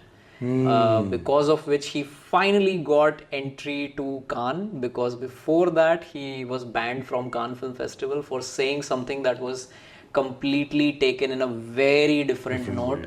And unfortunately he's suffering from a disease right now, and he's recovering from it. Okay. I think it's Alzheimer's or something, but not Alzheimer's, but a disease which basically he shivers a lot. His body shivers. It's called... Yeah. His body shivers a lot when he talks. His fingers and his like he talks with that, and finally now that Parkinson's, correct. Parkinson's. Yeah. So finally he's getting better, and his next film just got announced. He has a production company which takes care of a lot of other projects, but he got funding from a Danish government authority. Okay, good. To make a film, which you were saying. Right. That Exactly. People will come up. Yeah. Even at the last stage, you don't have to do it everything when you are young. Exactly. Yeah, exactly. Yeah. And I'm very happy to see that the Danish government has done it. I've got quite a few Danish friends, and two of my students from Denmark. I would. They are. Yeah. Huh? No, I'm just. Please continue. No, go ahead. No, I was just saying that. Yeah, I'm saying this publicly. It's a dream for me to one day I just want to go and touch his feet. No, seriously, he has. No, I get it. He has had such profound impact on me. He told me what is cinema. Before that, I was watching movies. Correct. And there is a difference, and I know that Of difference course, now. of course, there is a difference between movies and cinema. Yes. And I know that difference now. So You it see, all that's- goes to him. That's the shift, you know. Right, absolutely.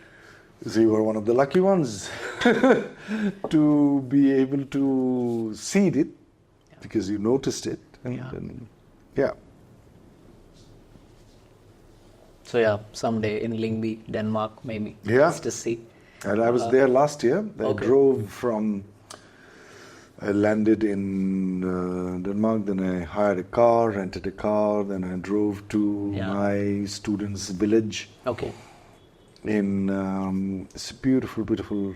And she was one of my students during my Humpy days, where I was on a river island that I talked about. And, and now she is making music which happens underwater.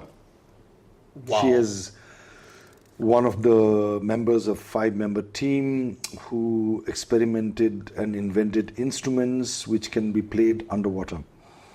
And is one of its kind in the world.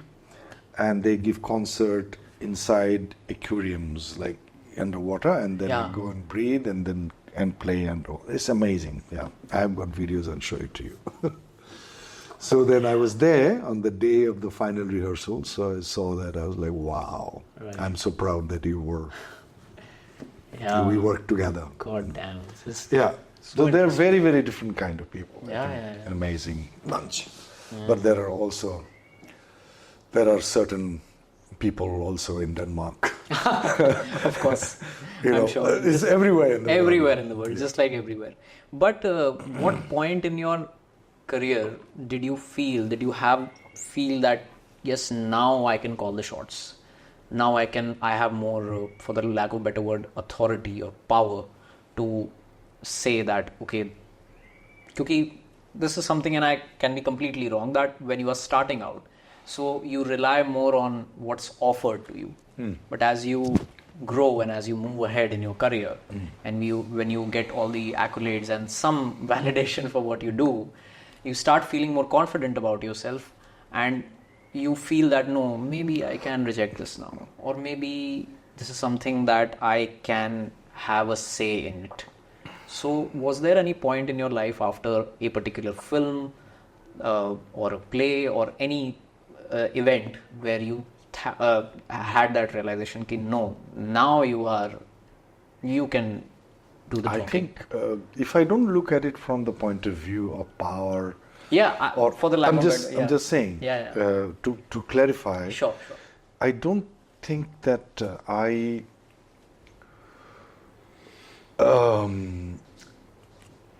in a positive way, I feel I'm very entitled. Why do I say in a positive way? Because I always called the shots right from my childhood. Okay. And that is not from a position of power, but from a position of knowing what I have to do, what my inner calling is. I rebelled against my dad. I called the shots. I didn't want to study this. I did not. I wanted to go to NSD. Nobody could stop me. I went. Even that would have been the last year that I could have gotten into because of my age, and also because of the minimum qualification was made to graduation. I'm at 10+2.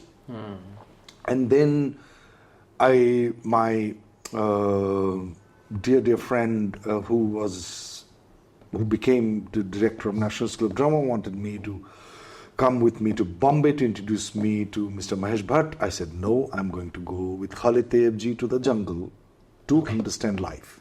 Wow. So I called my shots. Then I decided not to go to Bombay at all. Then I started again training myself for next 6 years. I graduated in 93. So what I'm trying to say that I always call the shots. Okay. Not from a position of power, but from a position of knowing what to do.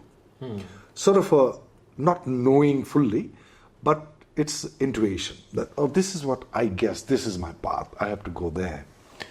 And that is continuing till now. I do not call a shot. Sometimes I pretend to, because I have done it a few times. Okay. During the shoot of Jasus Vijay, when some people, not all of them, some people started taking me as a newcomer. Okay. And then they would come late, and I would be playing the lead. तो अभी इसका पहला है, you know, ये तो हम novice है. Just, I don't think they do it purposely. Right. It's just the unconscious habit, subconscious habit. Like, हाँ ठीक है आदिल, हाँ ठीक है.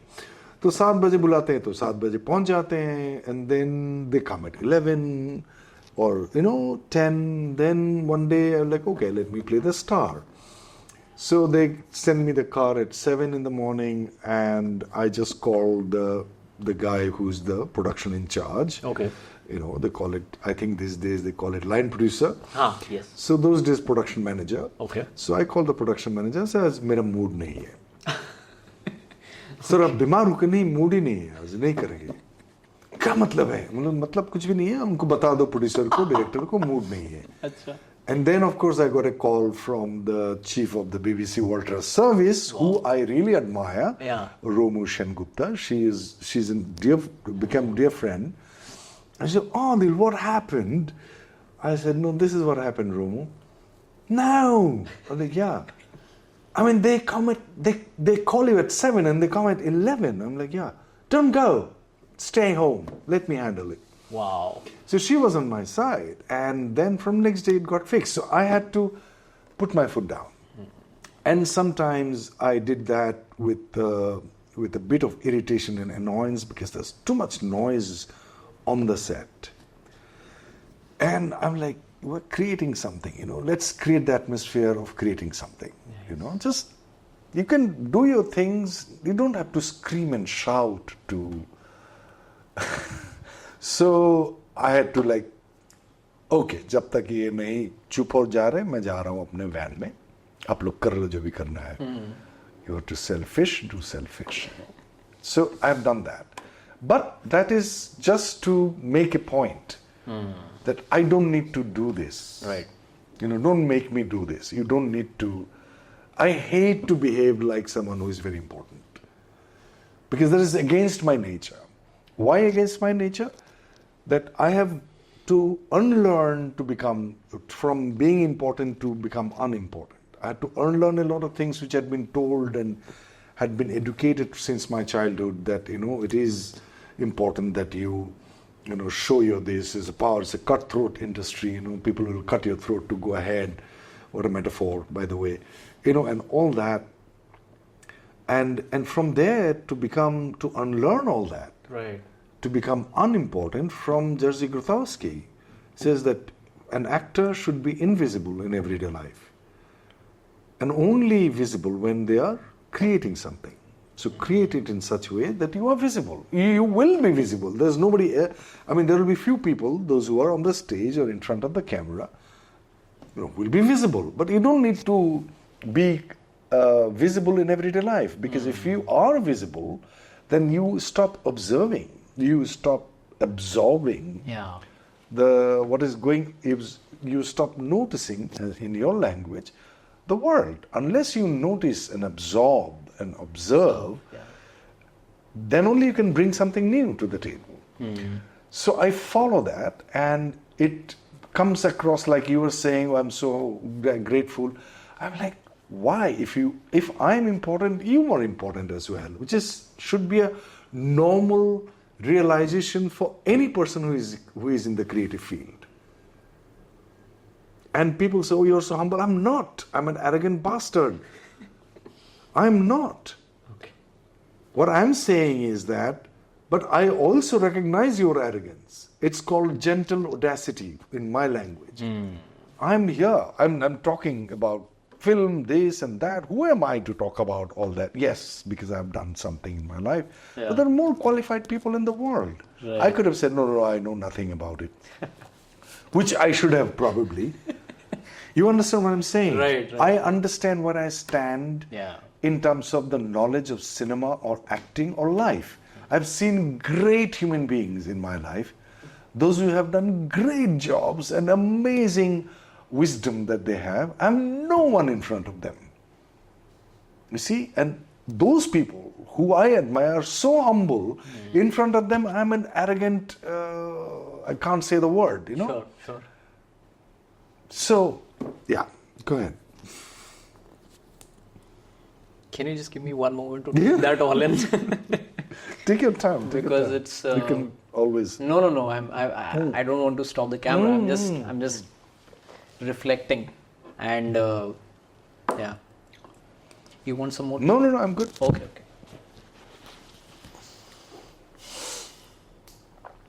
Sometimes rebellion helps. The example that you gave, sometimes rebellion helps to make things right. And you made things right, for sure. At least at that moment. Yeah, in the process. The process, you fixed. Right for me, you see, I think it's a subjective thing. What is right for me probably would not be right for you. There are certain fundamental things, like, for example, you need zameen, to create something, a structure. Or at least in this dimension of the current world. You can't build things in a way when you go to the space, that's another dimension altogether. There is something hanging there, but it's all built here and then flown there. So there are certain fundamental things that probably would be very similar to you and me.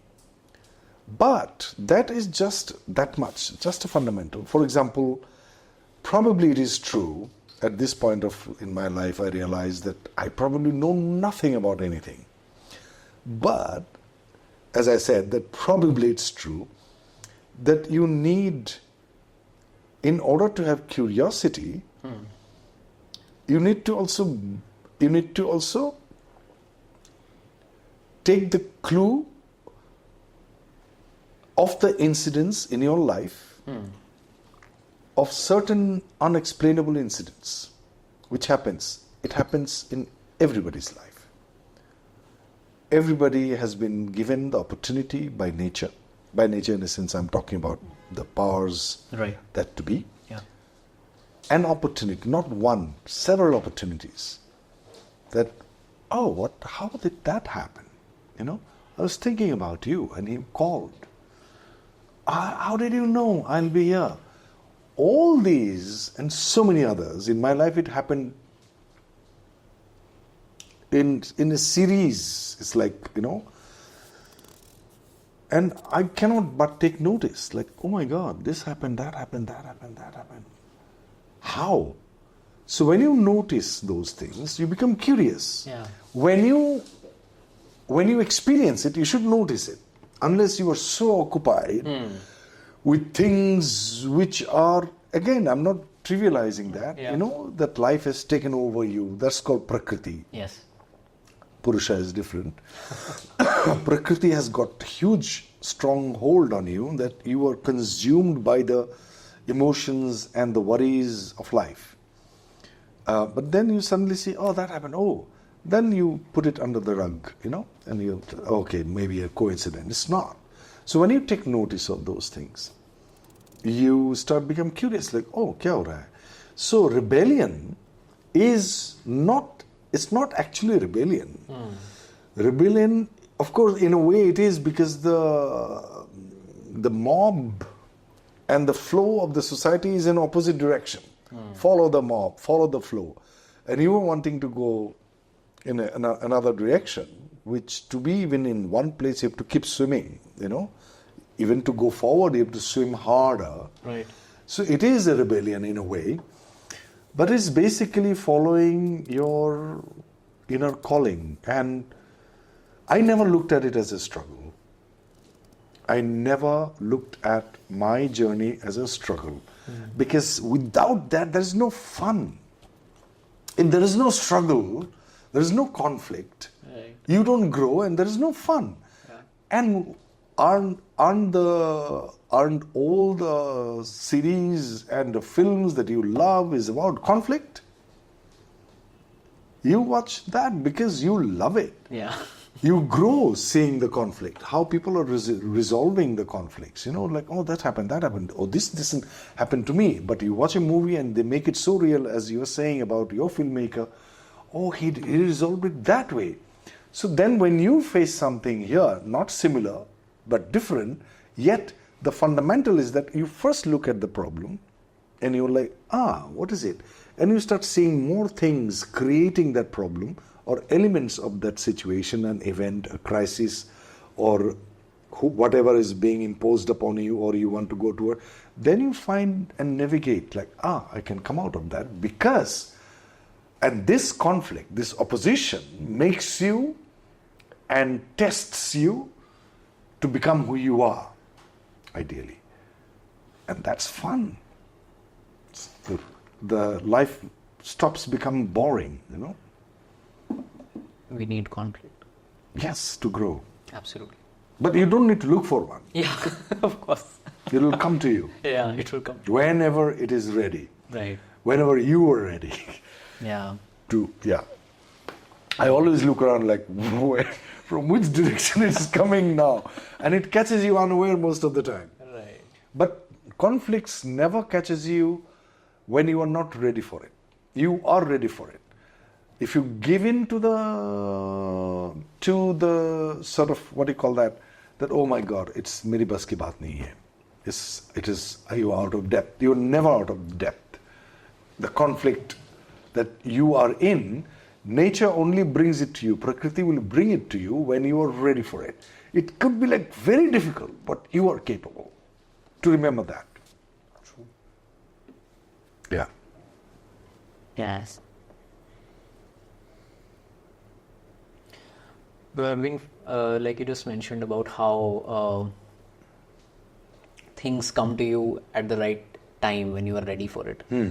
And I'm guessing that like I want this to be a segue for how I want to talk to you about your filmography and talk about the things that have come your way and how they have impacted you as a person, not just as an actor but as a person, because I'm 100% sure they've had an impact on the audience as well. At least I can say that for myself. So firstly, I would like to begin with Mukti Bhawan. Can I share a personal experience with you please. of watching Mukti Bhawan? So we lost our grandfather this year, my paternal grandfather. He was 93. God bless his soul. So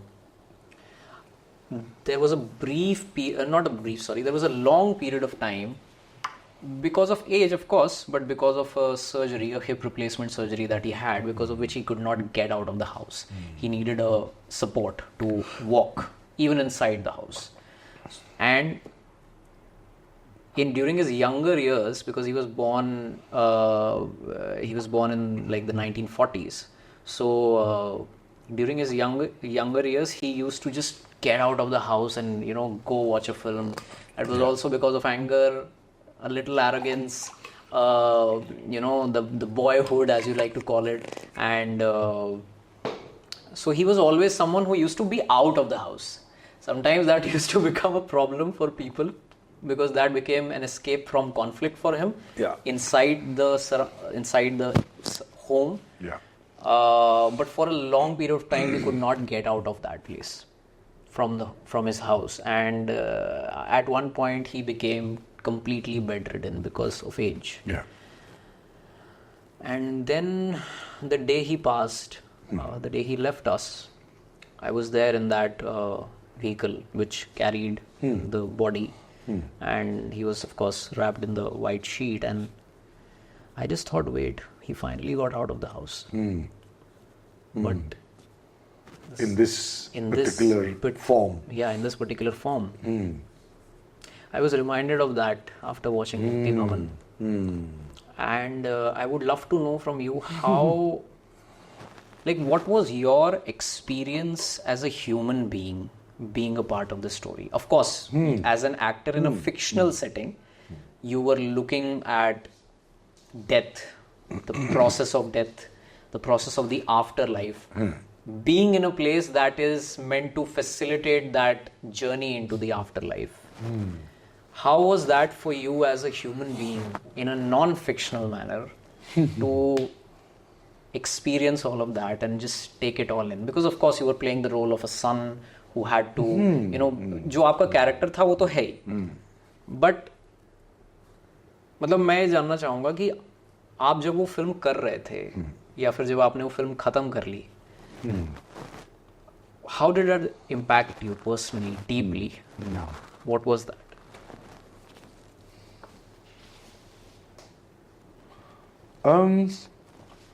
Those two books just under the big book. Two books, you see that? Yeah. The red sort of red thingy. one, yes. Yeah. Those are question answers of those two books. Not the top one, the second one. Okay. And there is one more, I guess, in the other pile of the books. Yes. Not that one. No. This is called Letters on Yoga. And now Letters on Yoga means letters received by Sri Aurobindo from the practitioners of his path, which is integral yoga.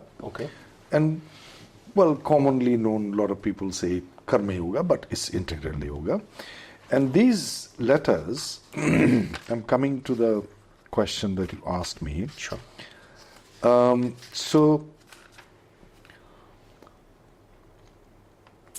So they have, the people, those who have published the book probably after he passed or even before he passed, I don't know that.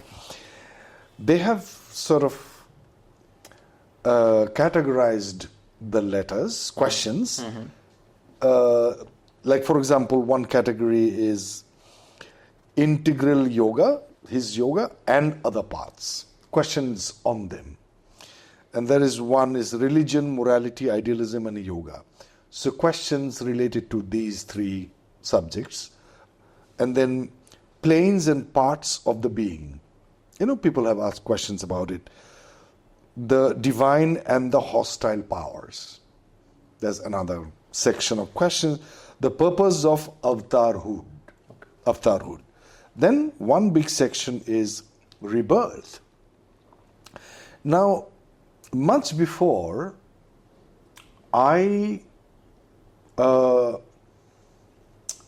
lost my father, he was also 93, and he passed in 2003. And I had come across this and read also other books, which I will name probably later. Fate, and there's another section, fate, free will, karma, and heredity. You see?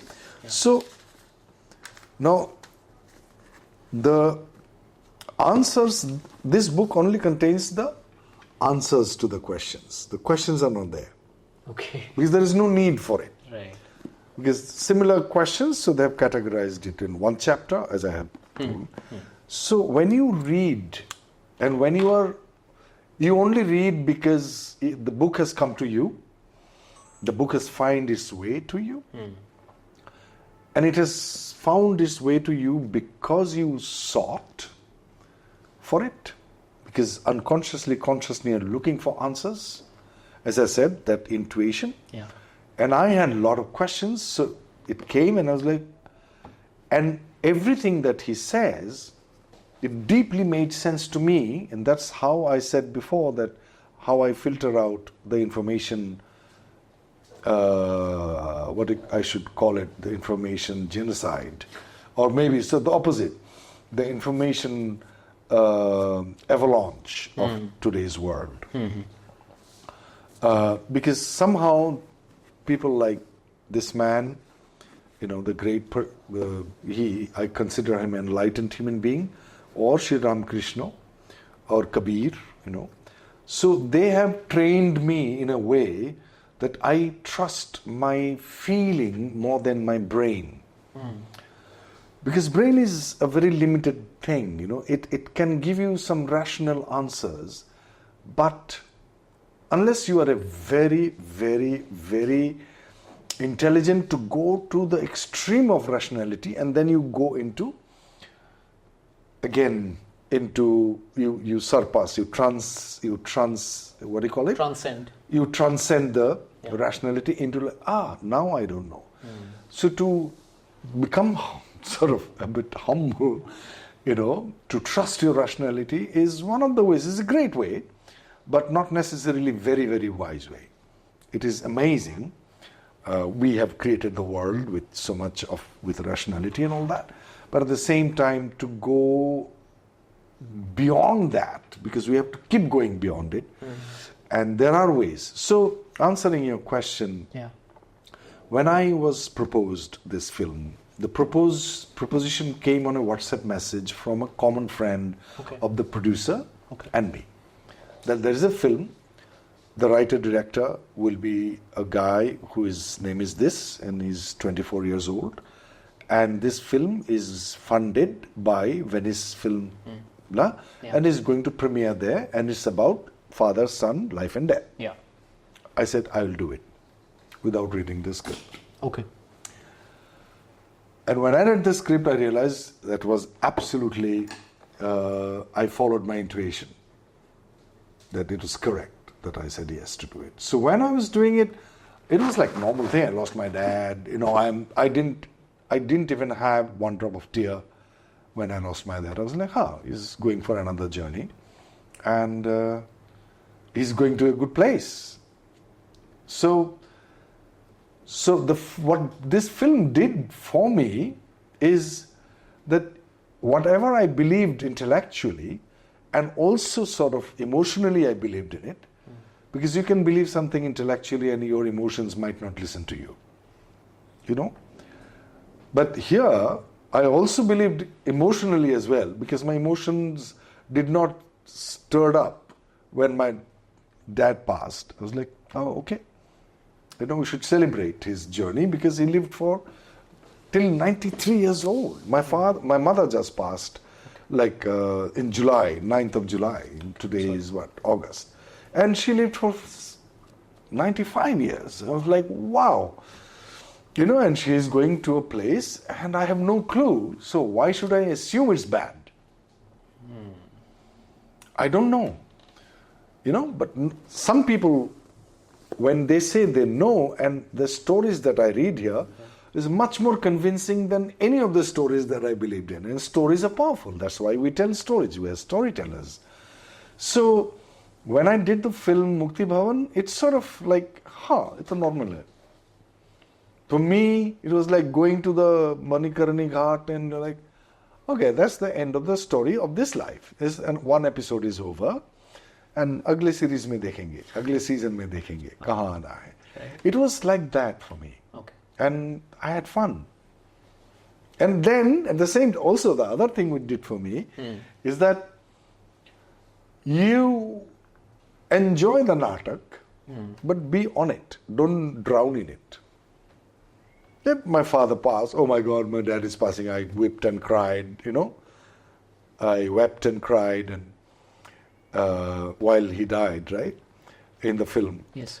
I'm like, this is what they meant, my mentors meant, that when you live this life, you live as if it is true, knowing that it's not. And don't get drowned in emotion, ride on the emotion. You see what I mean? Getting drowned, I mean, it's easy to say that don't get drowned. Of course you get drowned. But then you get drowned and you come up and enjoy the emotion as well, but ride on it. Don't get drowned on it.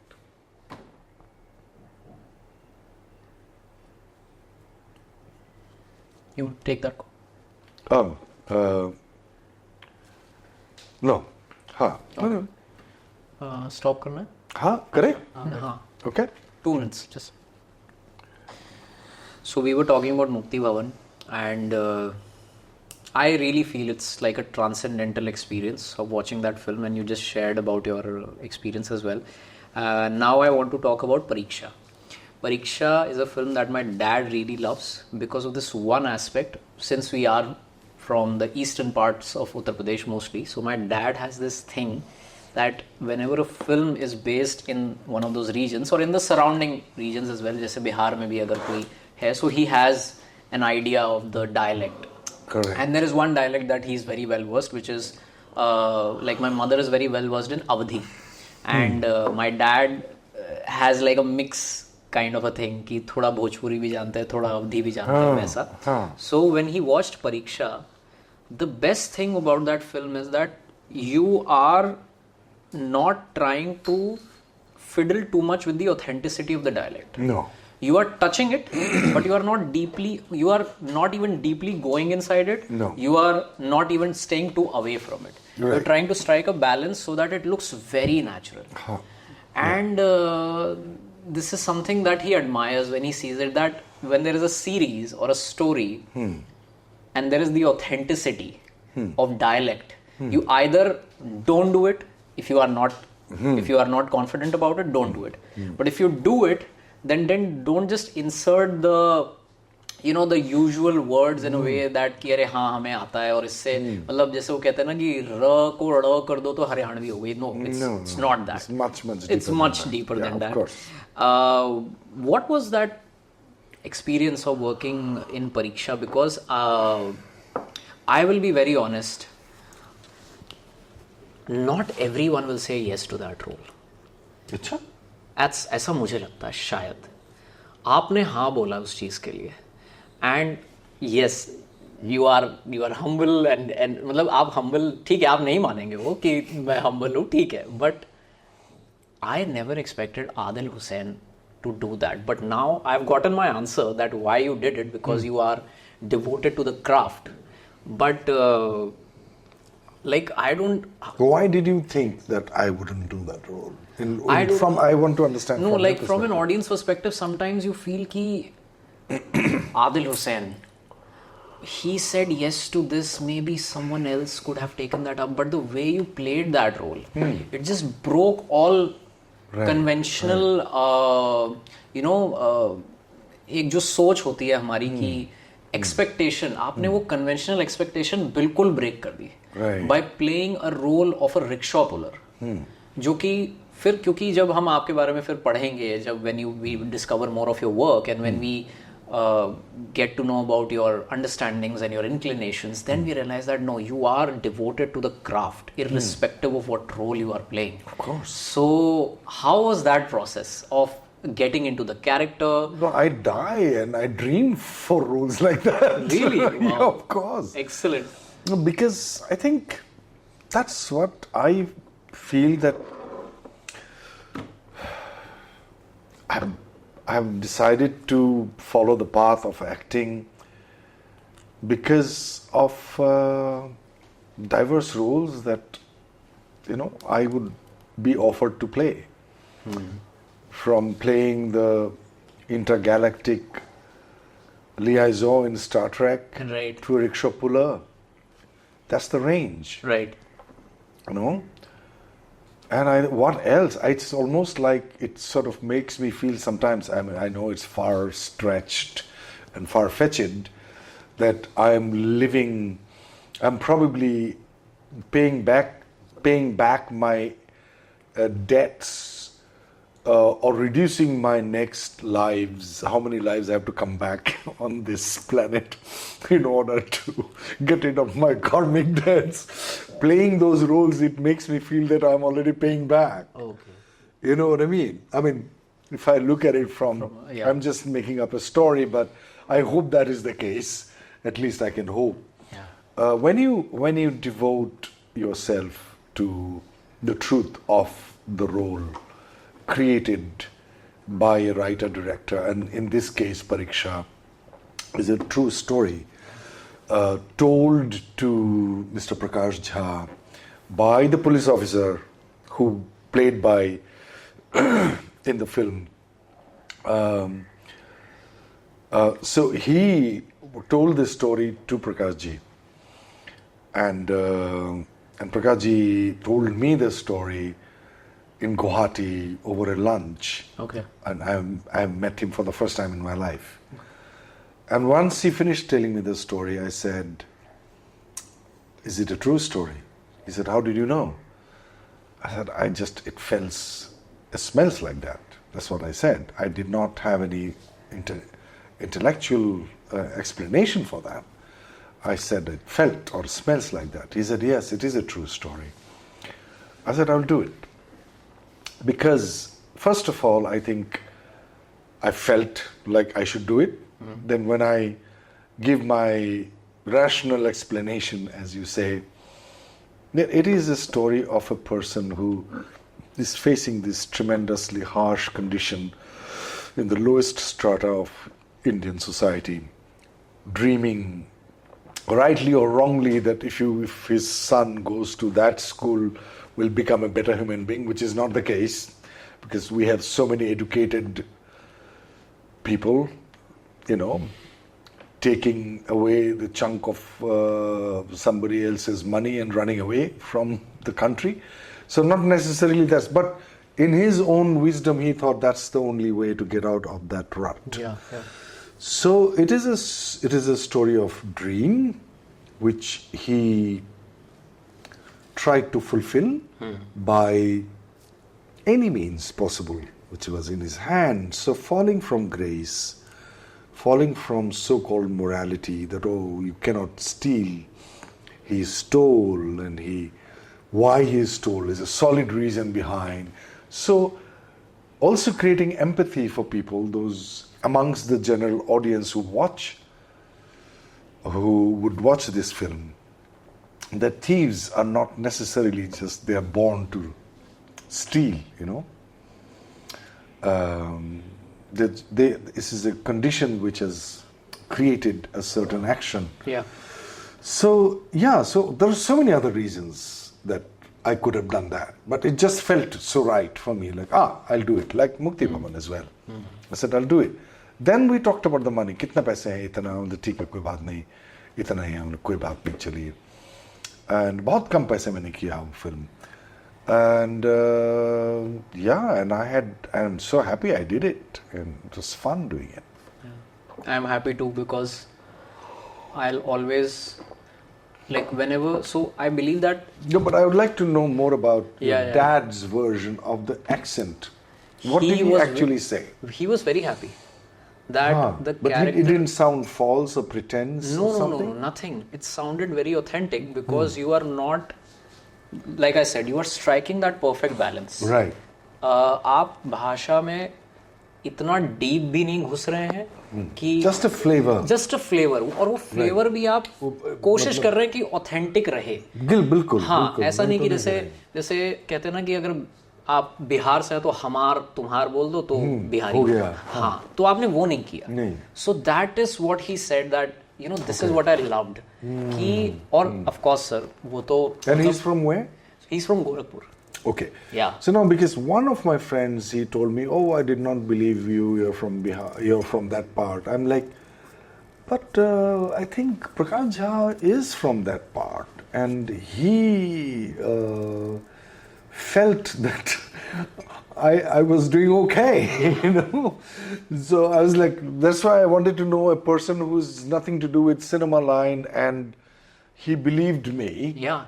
So I'm very happy to hear it. He's very yeah, he believed you a lot, and not just, of course, overall, Yeah. like लोग कह सकते हैं कि हाँ ये rickshaw वाला ही है. Right. And I'm sure that was your objective as well, because of course.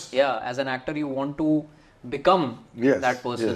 yes. ताकि वो, जैसे आपने ये भी in one of your interviews, I guess it was with Lallan Top, where you said that you don't wear clothes that are from brands. Yeah. You like to wear non-branded clothes because Yeah. you want to remove yourself from the glamour of being an actor. Yes, You just yes. want to be a person.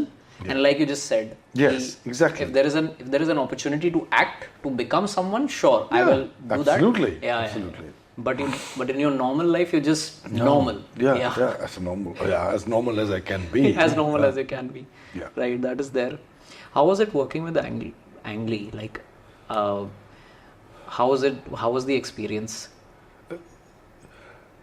See, that was my third or fourth film in my second innings of being involved in film industry, in the film industry, and then and also other language films as well.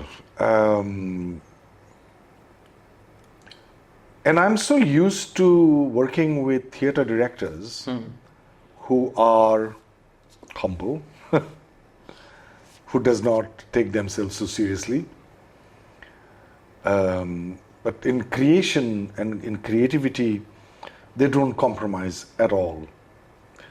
But doesn't have to be with severity or harshness or rude. They can execute their plans or intuitive, creative decisions without being rude. And I believe in that. You don't have to be rude in order to follow your creative process. And that's what I have seen in theatre. Right. So, I know that he made amazing films before that. Crouching Tiger, Hidden Dragon, and even that's the only film probably became very popular internationally. But before that, he made amazing films. Like I have seen his previous films like Snowstorm, or I forgot the name, Snowstorm, and it's a brilliant film on adolescent sexuality. It's like amazing film, Lust, Caution, and Pushing Hands. And there is this another film on food. Then what is that film? Heath Ledger and Jake Gyllenhaal? Yeah, that one is Brokeback Mountain. Brokeback Mountain, correct. So all these amazing films, and then suddenly I'm in his set. You know, some Adil from Assam has done 3 films. 2 of them haven't yet released. 1 got released. Right. And I look at this man who is extremely humble. You can't imagine how humble he is. Like he would sit like this, you know, and he'll be like, and he'll get up and do this, and he'll walk towards giving you direction with a folding hand. Oh, this I would like you to, you know, just do this, don't mind. Then he will rub your back. So he makes you feel You are the most important guy. The director makes the actor or even the other crew members. All of them are serving him, but he is serving them. Right. That's his attitude. So there is a lot to learn from a person who had been an Oscar winner already. Yeah. So once you work with people like him, and then you cannot tolerate unnecessary arrogance from other people. So you then choose, should I work with this person? No, I think I'm fine. I'll just stay home and cook for Kabir. It's much better option, for me. So as you said, that I had been a very, it's not like I said entitled to a question that you asked me, that have you imposed your power, now I can choose. Yeah, I choose because those are the reasons I choose. Why would I spend time 30 days or 20 days or 5 days of my life with a person who is, unless there is a greater reason for it, but I would not take unnecessary nonsense from somebody who I don't like to be around, I'd rather not eat probably, just stay home and do my things. So Ang Lee taught me something which Grotowski talks about, that just be invisible. In the entire set, you don't hear a single word from him. He whispers. He comes and whispers into your ear what to tell you what to do. He would walk from that building, because that's how the big set was. We were shooting in Taiwan, in the hangar at the airport. And he will come and he'll be like, and you would give your life for this man, because he's so humble, he's so beautiful and so affectionate. So he'll be like, yeah, of course, I mean, anything, you want me to give 200 takes, I'll give you 200 takes, Yeah. So that's called collaboration. That's called artistic attitude to create something beautiful. You need to practice beauty in your life. You cannot be a egocentric, egoistic moron while creating, and create something which is beautiful. You can create something which is great, but not more than great. Mostly it is not great.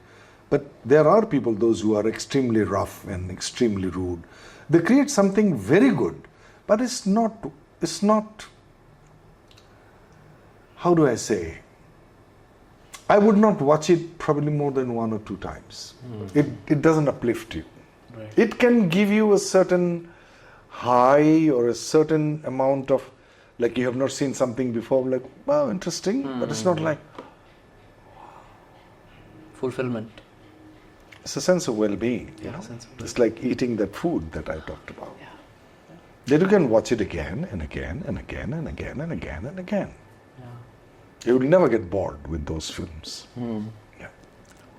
I might be digressing, but so there are films like this. There are films that really uplift you and move you, and you want to revisit them. But I have found out this. I've found out about this myself that मैंने अपने बारे में ये जाना है कि there are films in my life that I never want to revisit because they have left such a deep emotional impact on me. They have become so special that I can never go back. For example, Lord of the Rings. I always talk about it. Lord of the Rings की जो ending है, and this man, which one? He was the one who told me one thing. Parush, Lord of the Rings एक बार बन गई है, अब दोबारा नहीं बनेगी. And I was like, what is he talking about? And then I experienced that film, the entire extended edition, 11-hour cut, 3 parts. So I don't remember the last. What is the last was Return of the King. Part 2 was the Two Towers. No, the ending. What is it talking about? The ending is basically, the king, basically the bad guys get beaten. Evil has been vanquished. Yeah. And the Please help me. क्या था? इसमें अपना वो यार मेरे को बहुत time हो गया. The hobbits and the Hobbits are supposed to be सबसे Subterranean. सबसे weak सबसे weak. उन्होंने सबको बचाया. अच्छा. right, the weakest save the bravest. Okay. And उनमें एक friends का group है Yeah. जिनकी friendship they just surpass everything. They have been through the worst terrains emotionally and physically, and when there is a pivotal moment when one friend says goodbye to another, I can never rewatch that scene because I realize that wait, I don't have that kind of a friendship ever in my life. Who can, चाहे वो पहाड़ हो, चाहे वो पानी हो, चाहे वो हवा हो, मैं कुछ भी पार करके उसके साथ हाथ पकड़ के चल रहा है. So there are these films in my life that I can never rewatch, which leave so, मतलब they become so personal to you. Annie Hall. Annie Hall is a film that became immensely personal to me, and I was like, don't you dare, Woody Allen. I mean, where is the camera? How can you know about this? So there, I think that is the power of cinematic storytelling that I have witnessed, and I'm sure you must have witnessed it as sure, well. yeah. In your Certain life. films that you watch and you realize that, okay, I got it. Yeah. And it's also threatening. Okay. Is it not? It's threatening, like if I watch it again, I'll not be able to take it. Yeah. That's threat. Right, a threat. that's a threat, right. And it does something to you. It educates you in a way. Yes, of course, there are all kinds of storytelling, and I think, as I said, that it's a matter of, like, I have this 24 hours in my life, a day, उसमें से 8 घंटा सोने में, 7 घंटा सोने में लगाते हो, और बाकी जब तो खाने पीने, बाथरूम वगैरह वगैरह करते करते आपके पास ज़्यादा से ज़्यादा क्रिएटिविटी के लिए 7 या 8 घंटा रह जाता है मैक्सिमम. तो उसमें मैं ये पढ़ूंगा या फिर एक इंटरेस्टिंग नॉवल पढ़ूंगा जो बहुत इंटरेस्टिंग है. तो आपको एक समय में जाके चूज करना पड़ता है कि this for me gives me a profound experience of something that I've never thought existed, and the wisdom in it. Right. Would I go for this, or shall I read a novel very well written and gives me certain insights as well? So since I have access to this, I would avoid that. So at a certain point of life, now you're 29, please explore everything. And it will slowly become evident, or maybe the opposite of what I experience. Maybe that you will say at my age, when you sit here and somebody else is doing it, you'll say that, no, I think I have time for everything. That could be the truth. And I hope that, we have absolutely diverse experience of things that nothing that you know is the truth. The truth is elusive, it just goes, it's what is it called? It's like a spiral climb. It goes on and on and on, and could be that. I have no idea.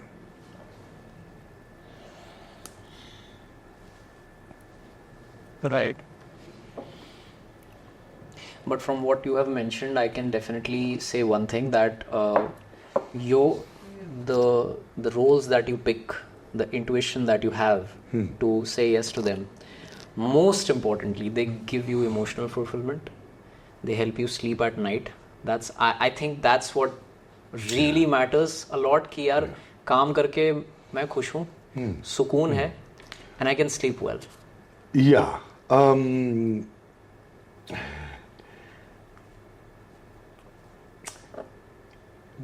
Let me put it this way. Sure. Till a certain अभी भी है.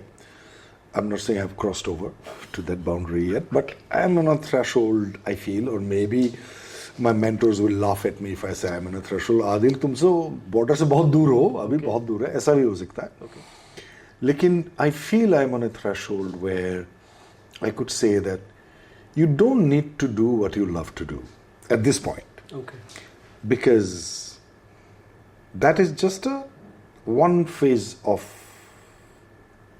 your life where you understand, by doing what you love to do, by doing what you love to do, you understand that the feeling of the contentment by doing what you love to do is within yourself. Okay. Outside stimulus or stimuli, like, oh, I love this jungle, it's beautiful, I'm feeling good. But the feeling is happening inside me. Correct. So the mechanism of feeling good is within me. Though it is responding to that, beautiful greenery, but I'm feeling within me. And I can imagine, even if I'm in the most atrociously painted, noisy place in whatever place, dirty, if I'm an actor, I'm supposed to have a power of imagination, I can say, it's there. So, because I have to do it. Right. If I can cry or make love or murder or pull a rickshaw, at the word of action by a director, I can say action to myself. Like, now imagine you are in a beautiful place. Yeah. And you understand what I'm saying? And nobody else probably as profession is concerned, apart from actors and some other areas, activity, that who would recognize, oh, you can create that feeling without having the greenery. So what I'm trying to say is that one phase of life, according to my experience so far, that you do what you love to do, and I'm in a threshold of now, you love what you do. Doesn't matter what you do. Okay. You see what I mean? Yeah. You can sweep the floor, I clean, I cook, I talk, I make food, I drive. So doesn't matter what you do, you have the capability to love it. You understand what I'm saying? Yeah. Because the mechanism of loving it, it's within you. It is evoked by outside stimuli, but once you understand the mechanism, like you can just breathe, wow, and you're here, and then you can just clean the floor by feeling good about it. Because you create the feeling of being good, of feeling amazing within, and then you clean the floor. So that's the second phase. There's the Chinese proverb which says that when you can relish the most unpalatable vegetable roots, you have arrived somewhere. Okay. And that is the most of the practice of Karma Yoga. Doesn't matter. Called the Seva, the Langar, in Amritsar, they are given different tasks. With joy, they do it.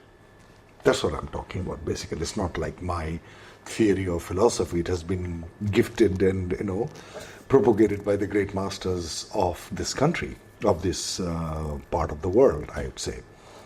Even from China, and Confucius, and Tao, so all of that, yeah. Huh?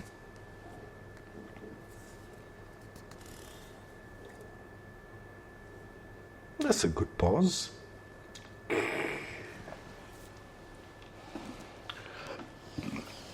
The last two questions, and then we call it a wrap. What has failure taught you? Oh, God. I don't think I've failed. No, I'm not saying that you failed. No. I don't think when I say I have not failed doesn't mean that I haven't failed. Yeah. It means I never took it as a failure. Okay. Like I tried, didn't work. Okay, you try again because you love to do it. And you do it again, and you do it again and again and again and again. And because to be conventional and answer that question to you without becoming philosophical about it. You can be whoever you want. No, I'm just saying, yeah. That what probably failure has taught is it has given me the resolve and tested me whether I really love what I do or not.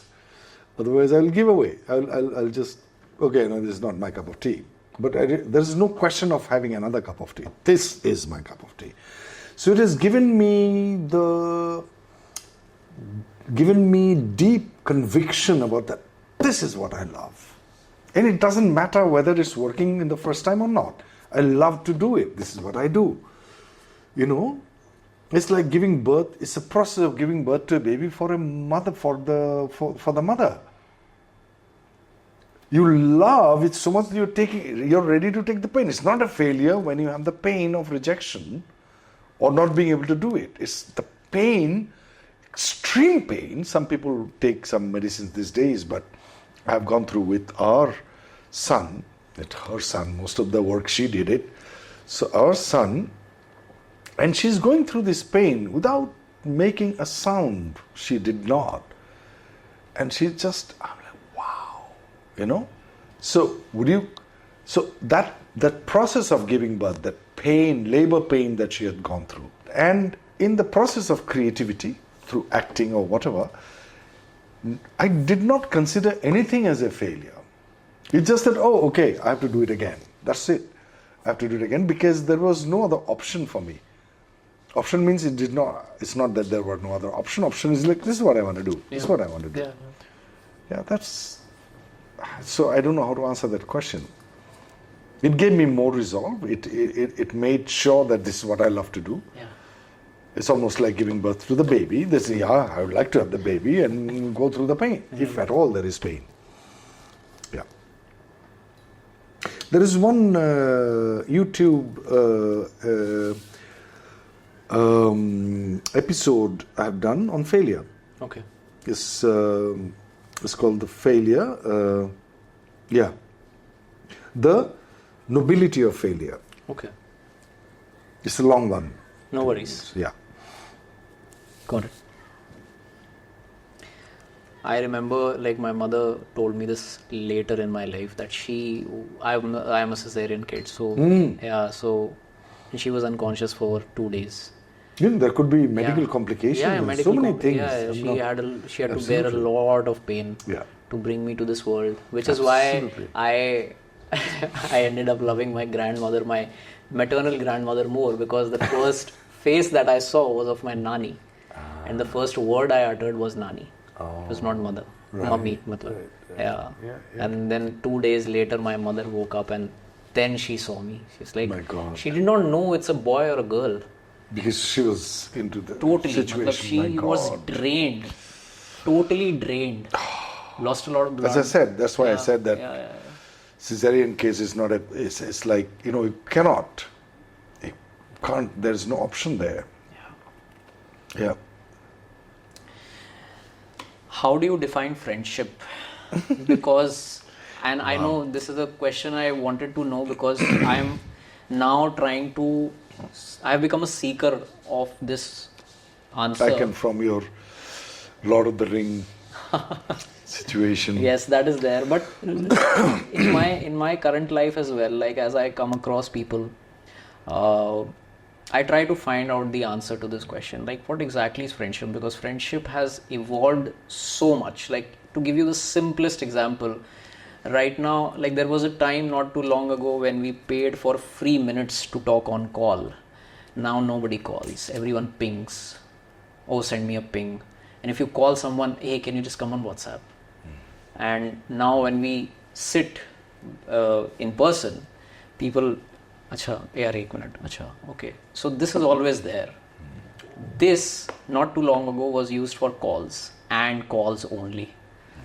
So I believe friendship, and again, I might be sounding absolutely ridiculous and idiotic, but I feel that friendship has evolved to a certain extent where it's kind of losing the essence of friendship, being a friend. Being a friend has become so passive now.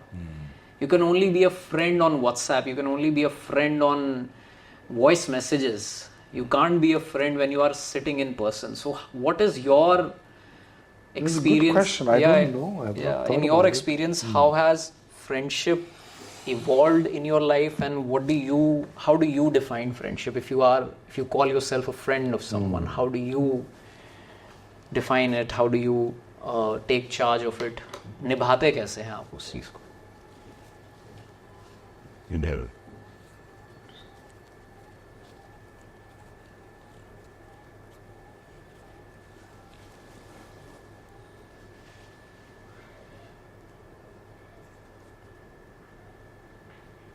I don't know.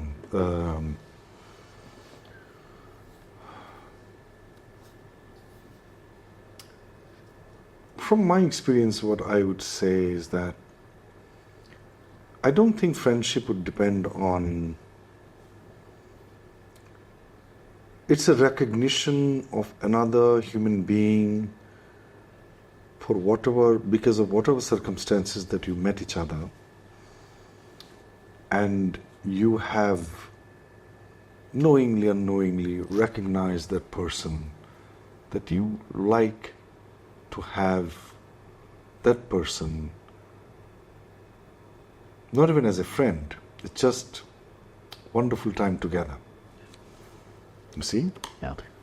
And that person could be, like I have childhood friends. We don't talk each other on the phone much. But I go back to Gwalpur, I'm like, hey! And we'll laugh and we swear words and cuss words and all that happens, and I can depend on those people, few of them, with my life. Like my mother, who used to be in that small little town, and two of my friends were looking after my mom in the periphery, but I can just say, okay, hello, just do this, and he or she will do it for me. So it is a recognition of another human being who you have felt, rather than strategically, you have felt that there is a connection. It's almost like your lover. You see? That he or she has recognized you and you have recognized him or her.